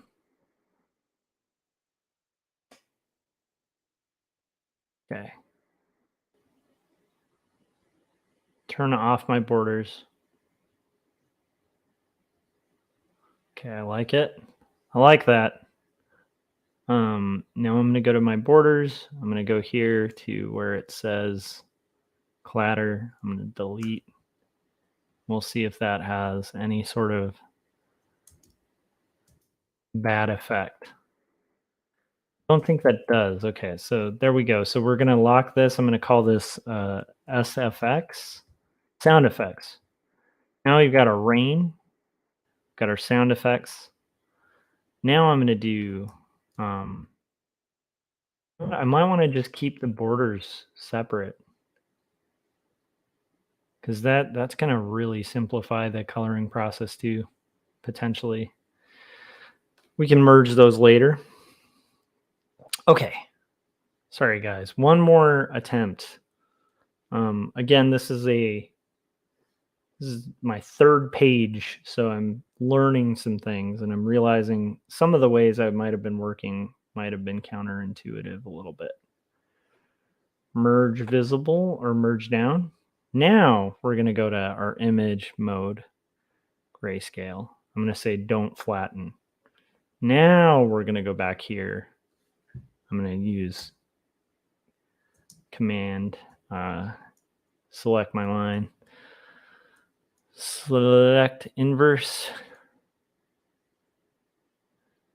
Now we're going to go to image mode, CMYK. I apologize for doing that 3 times. And we're going to call this line. And we're going to pick our rich black. 50, 50, and 100.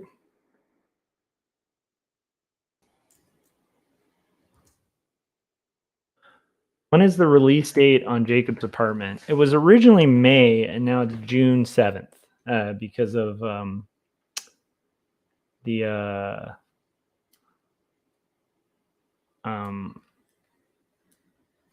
man, my brain.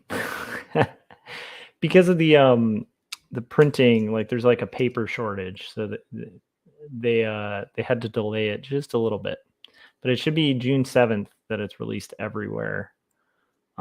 Which is actually kind of complicated because I do need to get on to promoting that pretty heavily. But I also need to get pages done. So this is the life of the cartoonist, right? It's like, how do I promote and get pages done? Okay, now we're in a good position. Whew. All right, guys, we're ready to do color. Are you ready to do color? I'm excited to do color.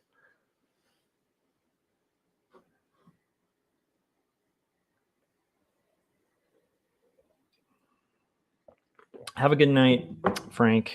Appreciate you stopping by and hanging out, buddy. And I'm excited to see the progress you're making on stuff as well. Okay. There's a few things I want to pull up that I already looked up before we get into the color here. And I think they might be, unfortunately, just embedded in the file. So let me see. Okay.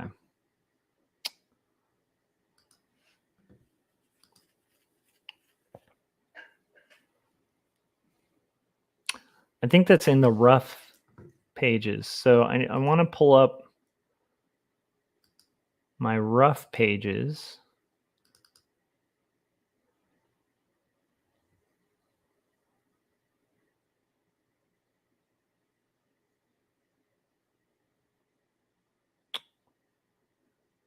I feel like there was a,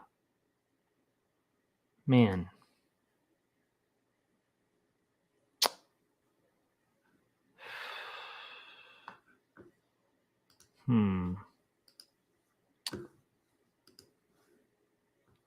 That's it. Okay. Rough 5. There we go. Okay, so I have my rough for this that I'm going to open up. And I have one image of the street that's going to give me a rough idea of like what everything is colored. Where is it? That's good. There's a better image though that's like both sides of the street that we had from our research. Where was it? That's it. Okay, this is what I want. I want this image. I'm going to copy. I'm going to close this. And we're going to paste that image. And I want this image for my color palette. So I can have a rough color palette. A very, very rough color palette. So I want to do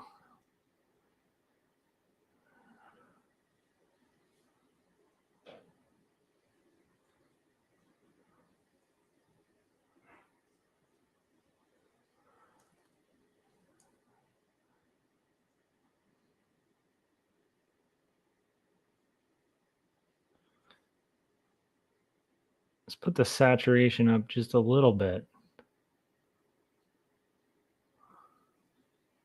And that's going to be a nice thing to just have sort of like as just a guide to the color as I'm selecting flats on this page.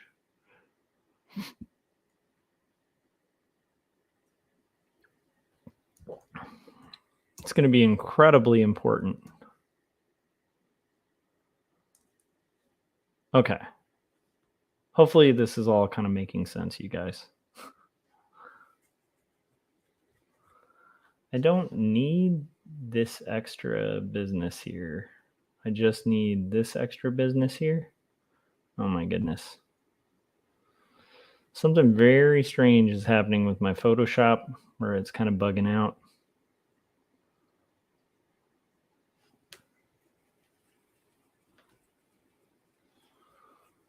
Didn't want any of this business here. Nope.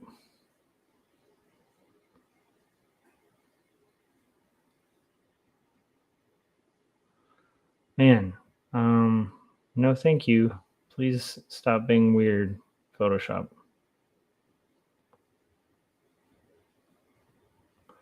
Don't need any of that, thank you.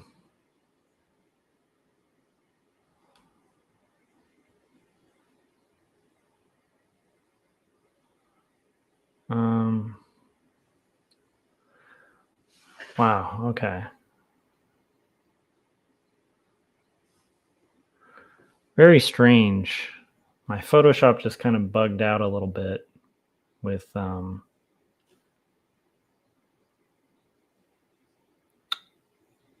like, okay, so I'm gonna real quick, I'm gonna save.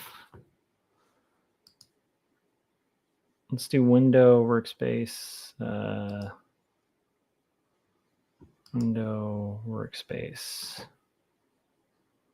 See if this gets back. Painting. There we go. Haha. Got it fixed. Okay. So I'm gonna save, and then I'm gonna disappear for 2 seconds, and we're gonna flat this page, or at least start the flats for this page. And I want to start it with the color from. So these all have like kind of a fluid vibe.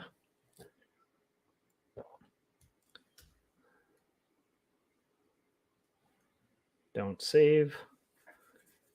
Okay.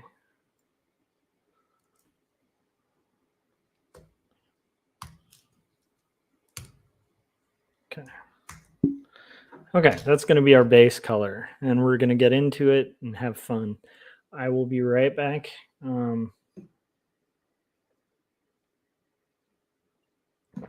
we'll see how much progress we can make. I'm going to go ahead and take off the layer with the SFX as well as this, and we're going to kind of deal with it without the rain. And we'll sort of get into like color selecting everything and all that fun stuff. I'll be right back.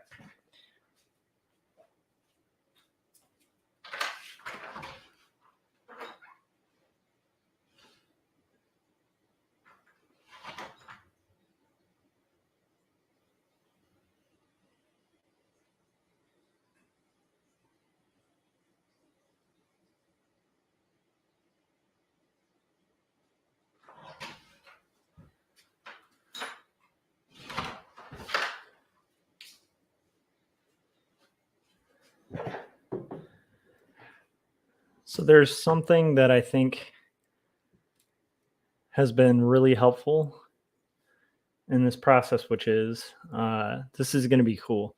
Last time I was flatting, and I realized this time that if I kept my borders separated, and then we go to select, modify, expand by like maybe 2 pixels, we're actually going to save ourselves quite a lot of work on the. That's why I kept my borders separated. Look at that. So already like half of the work is done just from doing that, keeping those separate, which is really nice. Now I might be able to merge those borders down. Let's make sure those edges are nice and yeah, that's awesome. Okay, so I'm going to merge. Now I'm going to merge my border, merge down, and we're going to go to save. And now we can get into the fun stuff of like all this boring color separation stuff. So first things first, I want to kind of deal with the night sky. Go ahead and have a layer where I save this because I like this color. Actually, I'm going to just go ahead and save that as like a swatch. Okay. I didn't need to lock that layer either. Okay, so I want to get a good tone for the sky. So let's see what a good tone would be.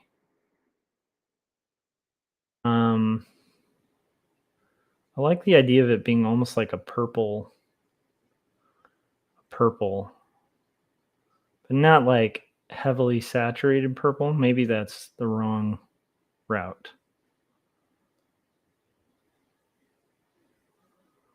Let's look at it without the lines. Let's just find a nice.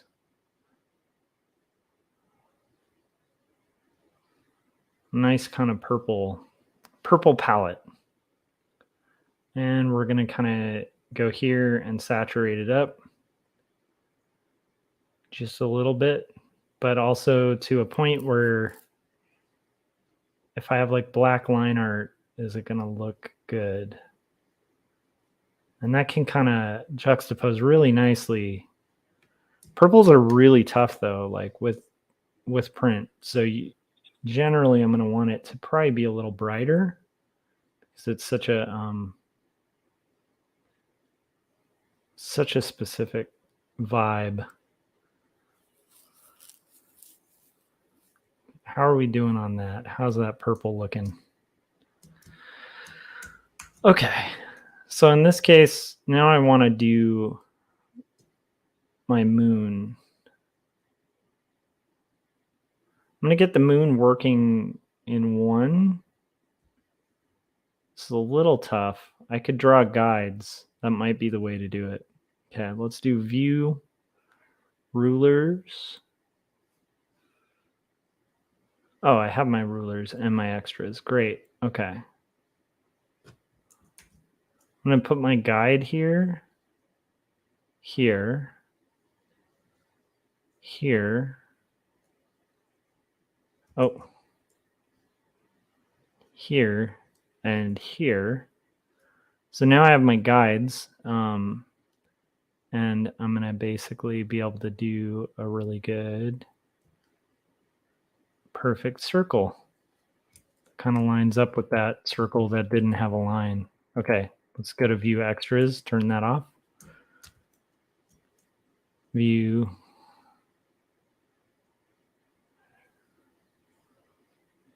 I don't want the, oh, come on.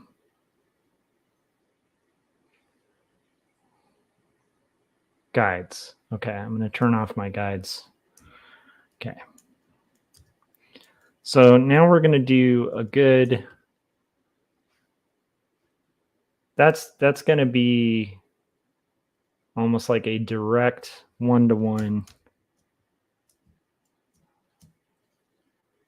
where we have those. I think that's way too yellow, but that at least is giving us a base. And I want it to be just very subtle. Okay.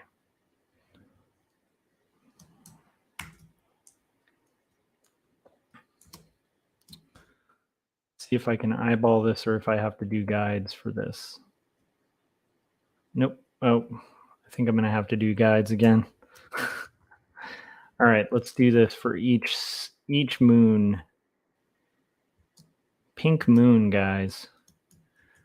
I don't know if you guys were ever into Nick Drake, but he was pretty good folk musician and had a song called Pink Moon that I think of when I think of the moon.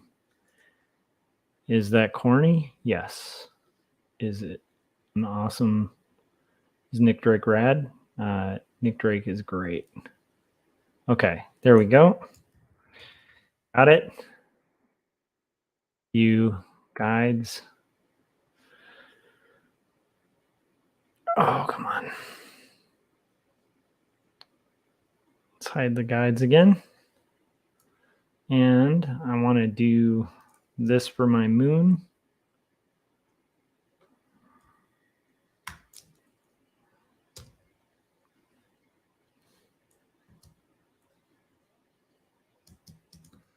Again, when you're flatting, it's like a lot of this can change. You're just sort of separating out different areas. And right now what I'm trying to do is, let me see if I can eyeball this again. Maybe I can.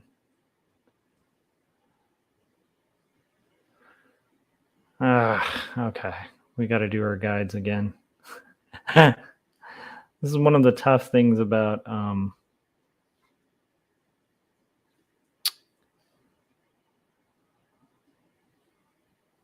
so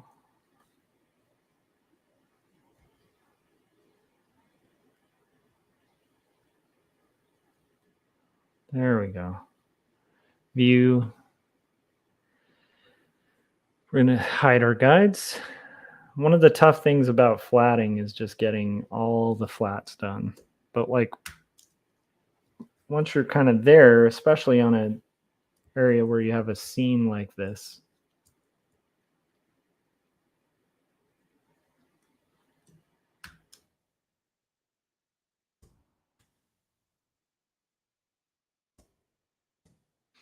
I didn't like that.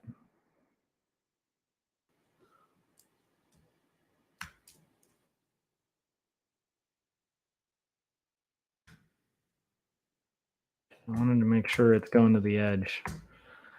Okay. And we have one last moon to kind of knock out here. One last moon, ladies and gents.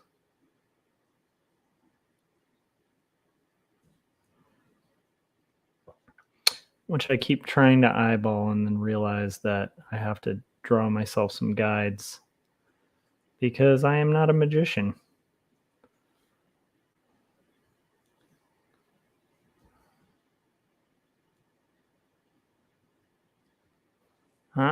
It's a little outside. We almost have to come inside of the... There we go. Okay. Now I think that's way too brazen for the color, but it's a start. So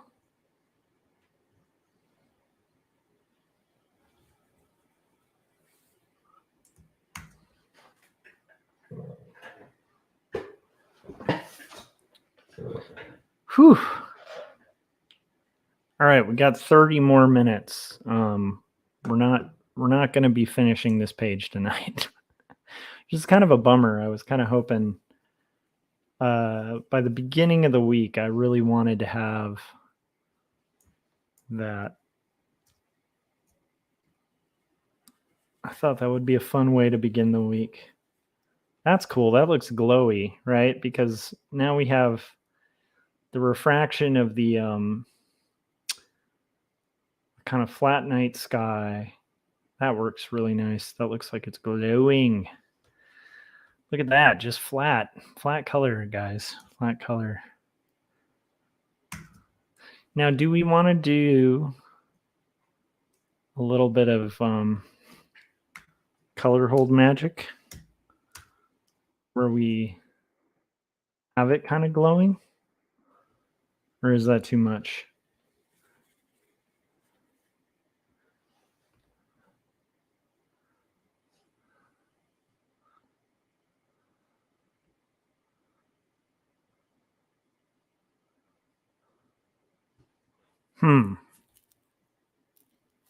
I got to think about it.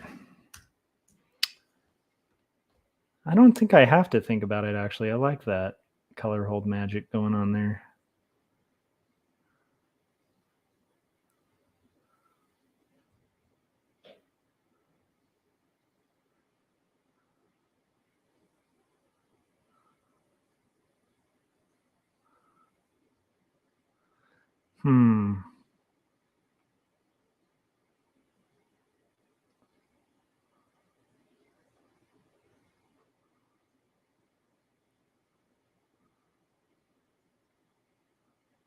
Okay. I'm going to go ahead and call that what we're going to do, and then maybe we overdo it, but that's okay to me.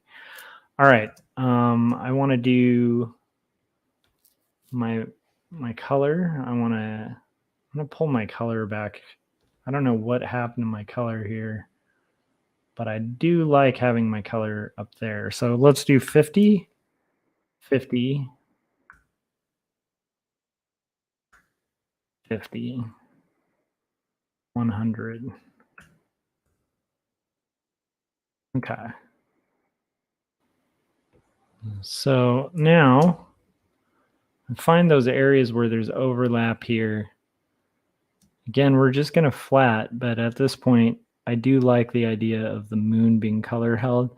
That might come back to bite me. Because again, I don't want to get like super heavy into color holds on this comic, but they are such a cool effect, you know?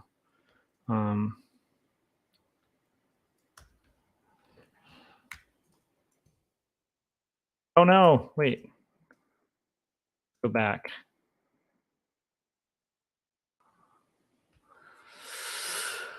Oh man.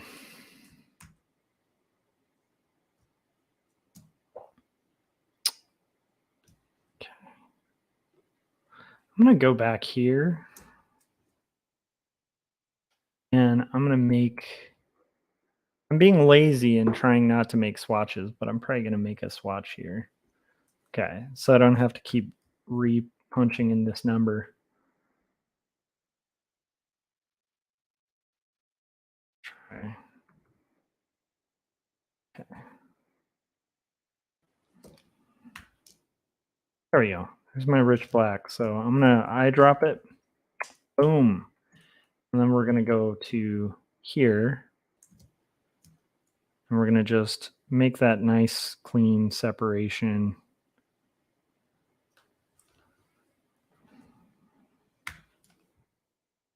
So my color hold works.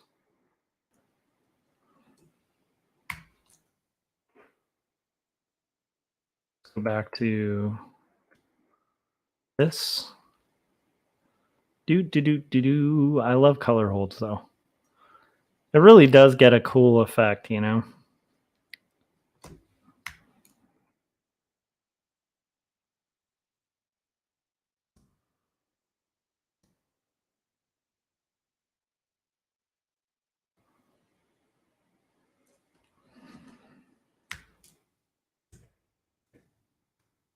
Okay.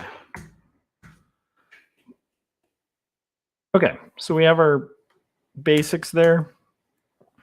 Turn that off for a second. Now we're gonna do some basic blocking. Did I already? Oh, I didn't do my color holds. I was jumping too far ahead, you guys. We did the color holds there.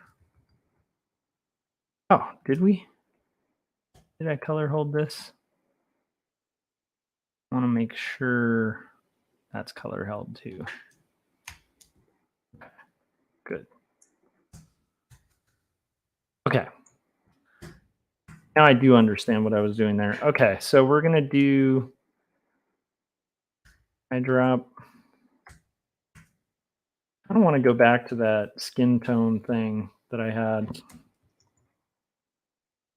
Okay. Just because it's going to give us a beginning. Okay. So now we're going to do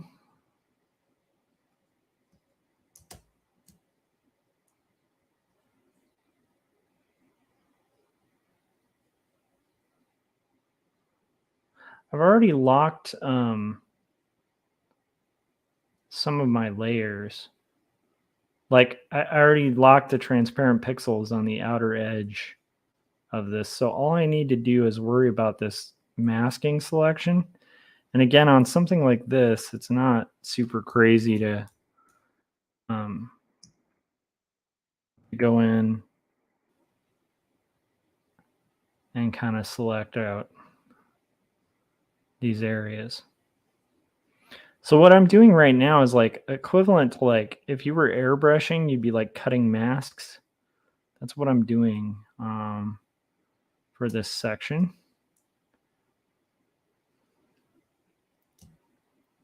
And again, like it's kind of interesting because there's all this misty stuff I was doing.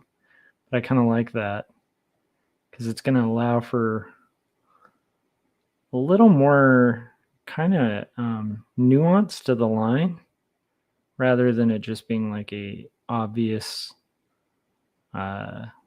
outline.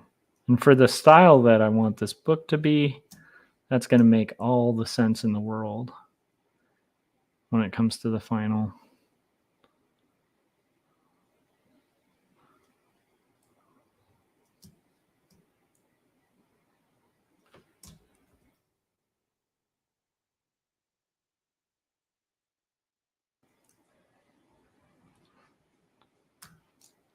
Oh my gosh. Oh.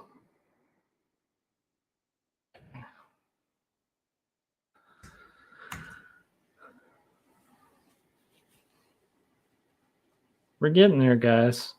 Now that flat color there is not going to be the final choice. It's just like a base, and I'm probably just going to use that to deselect the skin tone on the character, because I kind of want some consistency with that, even though there might be like some mood to it.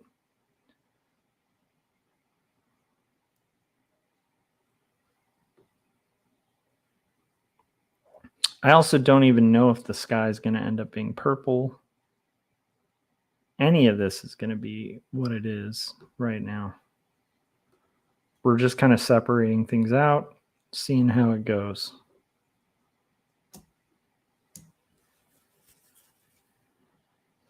So we're separating the sky from the foreground, right? And like once we have like some solid ideas of like what the color palette's going to be there, it's just a matter of like just going through and reductively getting rid of blocks of color, shapes of color, areas of color.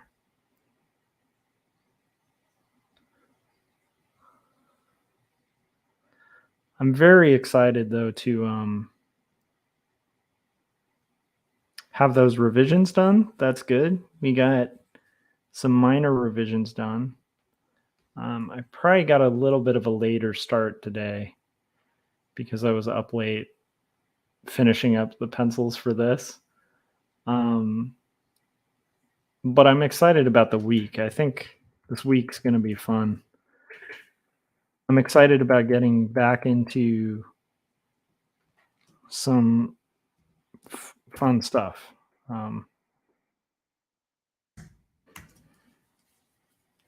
Okay.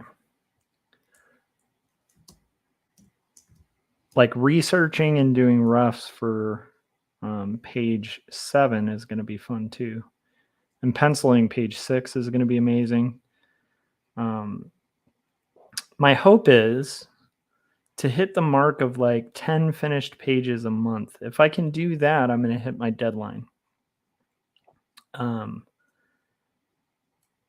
kind of broke it down, and I think that'll do it.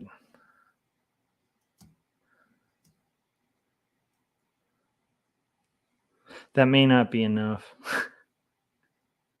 It might need to be more than 10 pages, now that I think about it.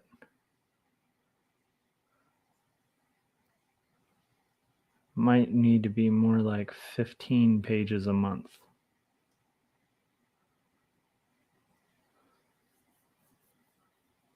Which is still feasible.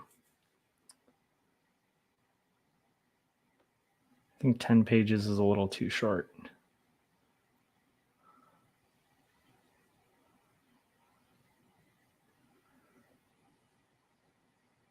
But I think it's all doable. I think it's just a matter of figuring out a process and really just being dedicated, showing up, and doing the work, and we'll get there.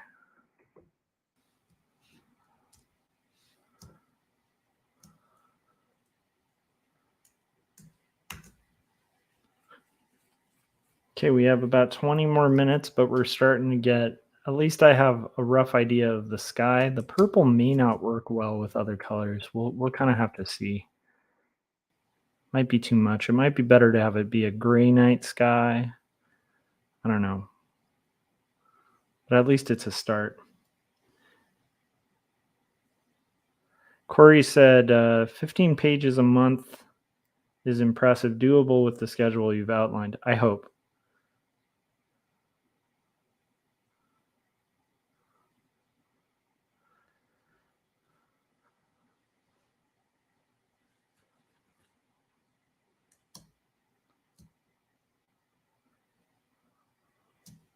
And if I can exceed that even, that would be good. But right now we're on the 3rd finalized page. So I really do need to haul ass, because it's about a week in.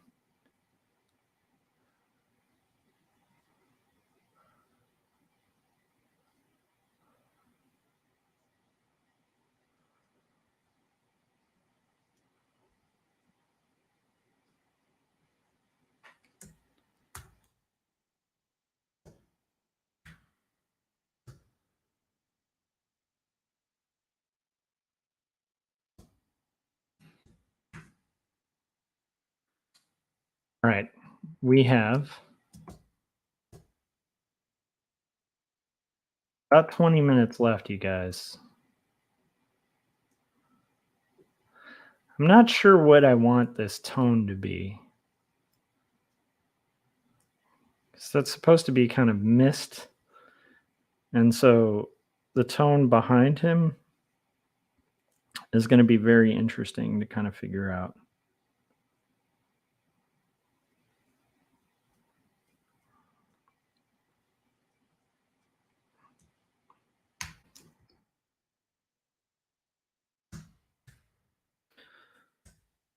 Okay. I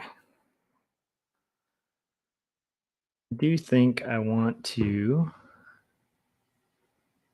get in here and color fill this,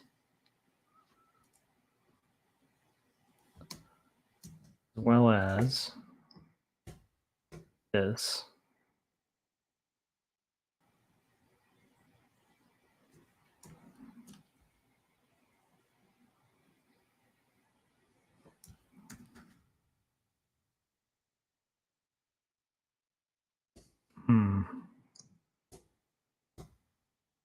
As well as this.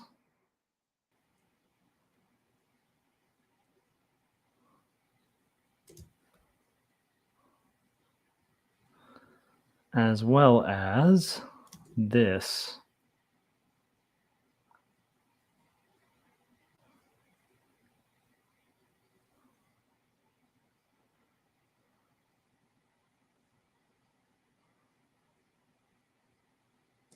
As well as I hope this kind of makes sense what I'm doing here.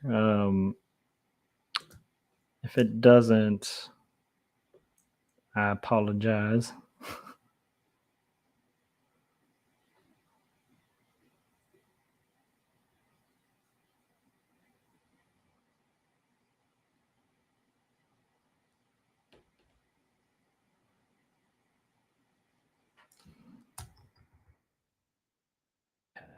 Let's see here. I'm going to have this be.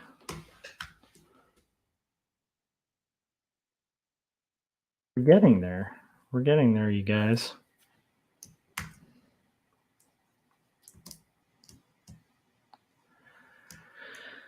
Okay. I'm going to turn on continuous. And now we're working through it.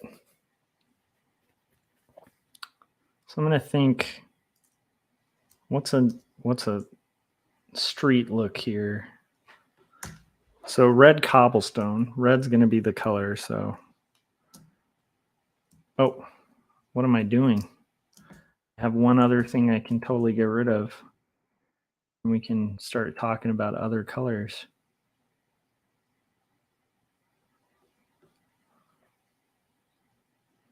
Do do do do do do do.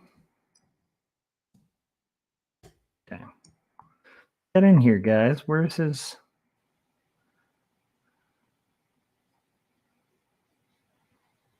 Right now, what I'm doing is deselecting everything that is a skin tone. We have 10 minutes left. We'll see how far we get.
What else?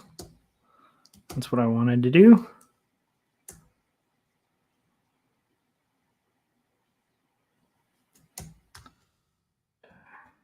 Now we're going to get back to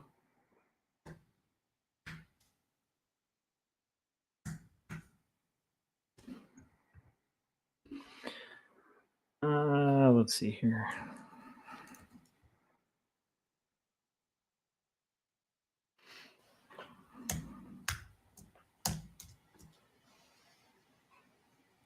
I'll find like a red.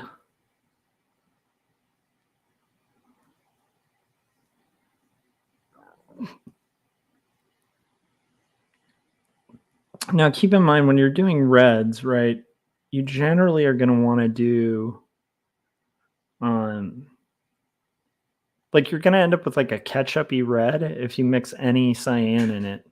And so if I wanted like a solid red that's just like a dark red, then I'd probably just want to mix black with the red. That's like the one color where you want to have a heavy percentage of black in it if you're going to darken reds, if you want a true red. But I'm not going for a true red. I'm going for like a brick color for like the floor. So I think that might work, except that's going to clash with the black that's above it. So I'm wondering if maybe I've gone too dark with it. So maybe I need to lighten it just a little bit. I just don't want it to be pink. This is the catch. And I do want it to be saturated. So let's see if that clashes.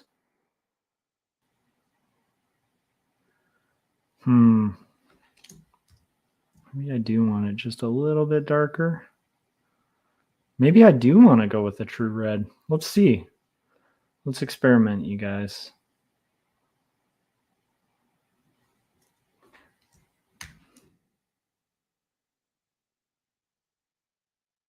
Yeah, see, that's too much. The true red is too much. So the tone I had before was good. Just make it just a little bit darker, a little more. There we go. And that's going to work. So now the catch is, oh man, this is where I hate myself before, is like this is where I want to punch detailed Josh me. You know what? No. Okay, I was going to go in and do every singular brick and then do the concrete kind of between, or mortar or whatever it is, kind of between the cobblestone, but we can get into that detail in a bit. We're starting with general shapes, trying to kind of rule things out for our bigger flats. And in about 10 minutes, I'm going to call it a night. Let's say 6 minutes, because that'll give me enough, or 7 minutes. That'll give me enough time to plug my books and stuff.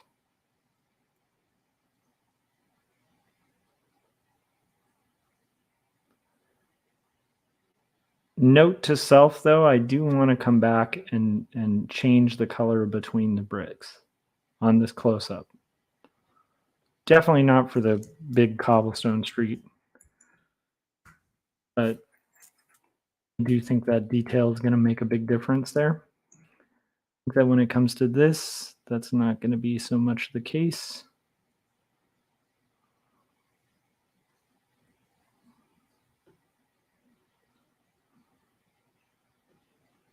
And whatever I don't finish selecting, doing this process will be probably something I just make like a solid magenta, and then we'll continue tomorrow with our flats.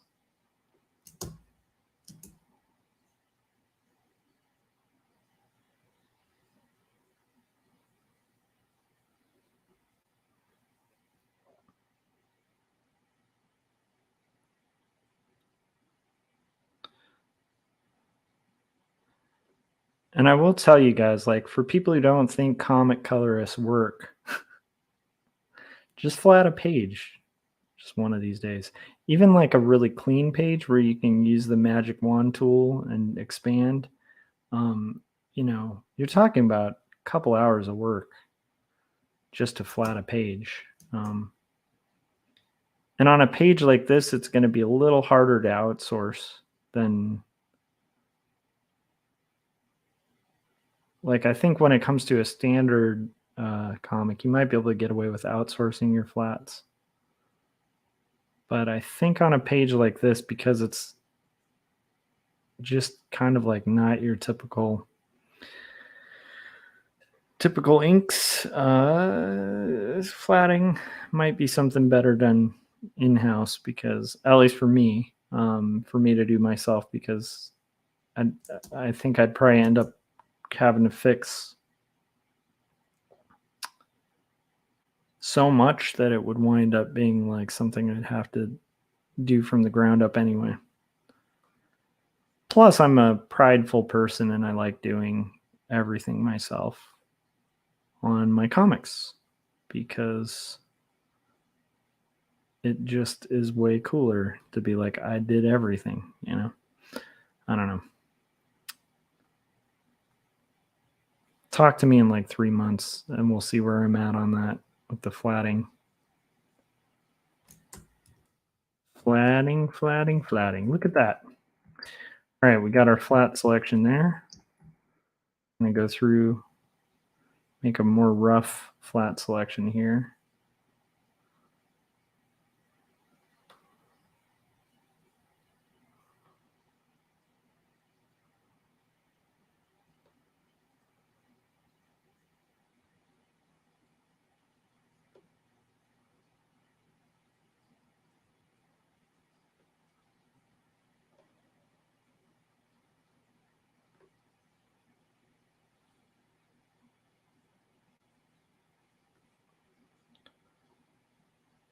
All right, guys, we have about, I'm basically just going to finish this cobblestone selections, and then we're going to have to do this as a to be continued on a future stream. Definitely aren't able to finish the whole thing tonight, which is the nature of the beast. Okay. Any other cobblestone? No. So now we're going to do this.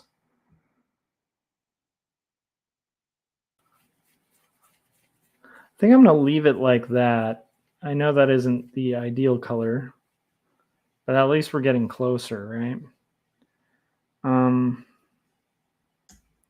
going to save.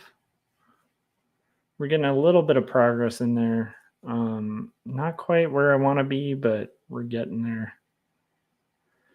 Okay. So that being said, so that's where we're going to end it. I'm going to save.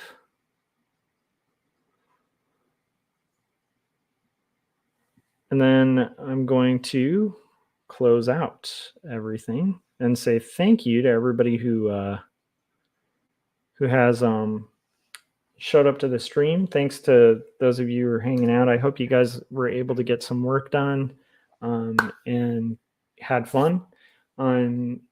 And I will see you guys on the next stream. If you enjoyed these streams or you're curious the kind of comics I do, pick up 2 stories. It's my graphic novel about faith and mental illness that I handwrite, hand letter, and hand ink.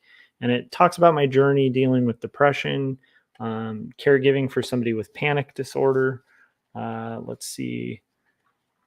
It's, you know, it's a comic I'm very proud of. All hand lettered and inked, and also talks about my journey growing up as a comic book geek and doing things like dressing up as Indiana Jones back in the day when nobody cosplayed. So you can pick that up on Amazon and at most independent quality retail shops that sell books, indie books. So 2 stories, you can order that right now. And then most importantly, on June 7th, June of 2022. That's what my preview copies say. Jacob's Apartment, my graphic novel. That's done in the vein of Eternal Sunshine or The Spotless Mind or Ghost World, like a doomed romance, slice of life comic that is about these two roommates and the questions that can shake even the strongest of faith. And that's available from, it's a full color book. Very proud of it. And it's coming out from Graphic Mundi. And you should be able to get this anywhere, even the big box chain stores. So I would highly recommend you guys go out there and basically tell your local retailer, hey, I want to get this book, Jacob's Apartment.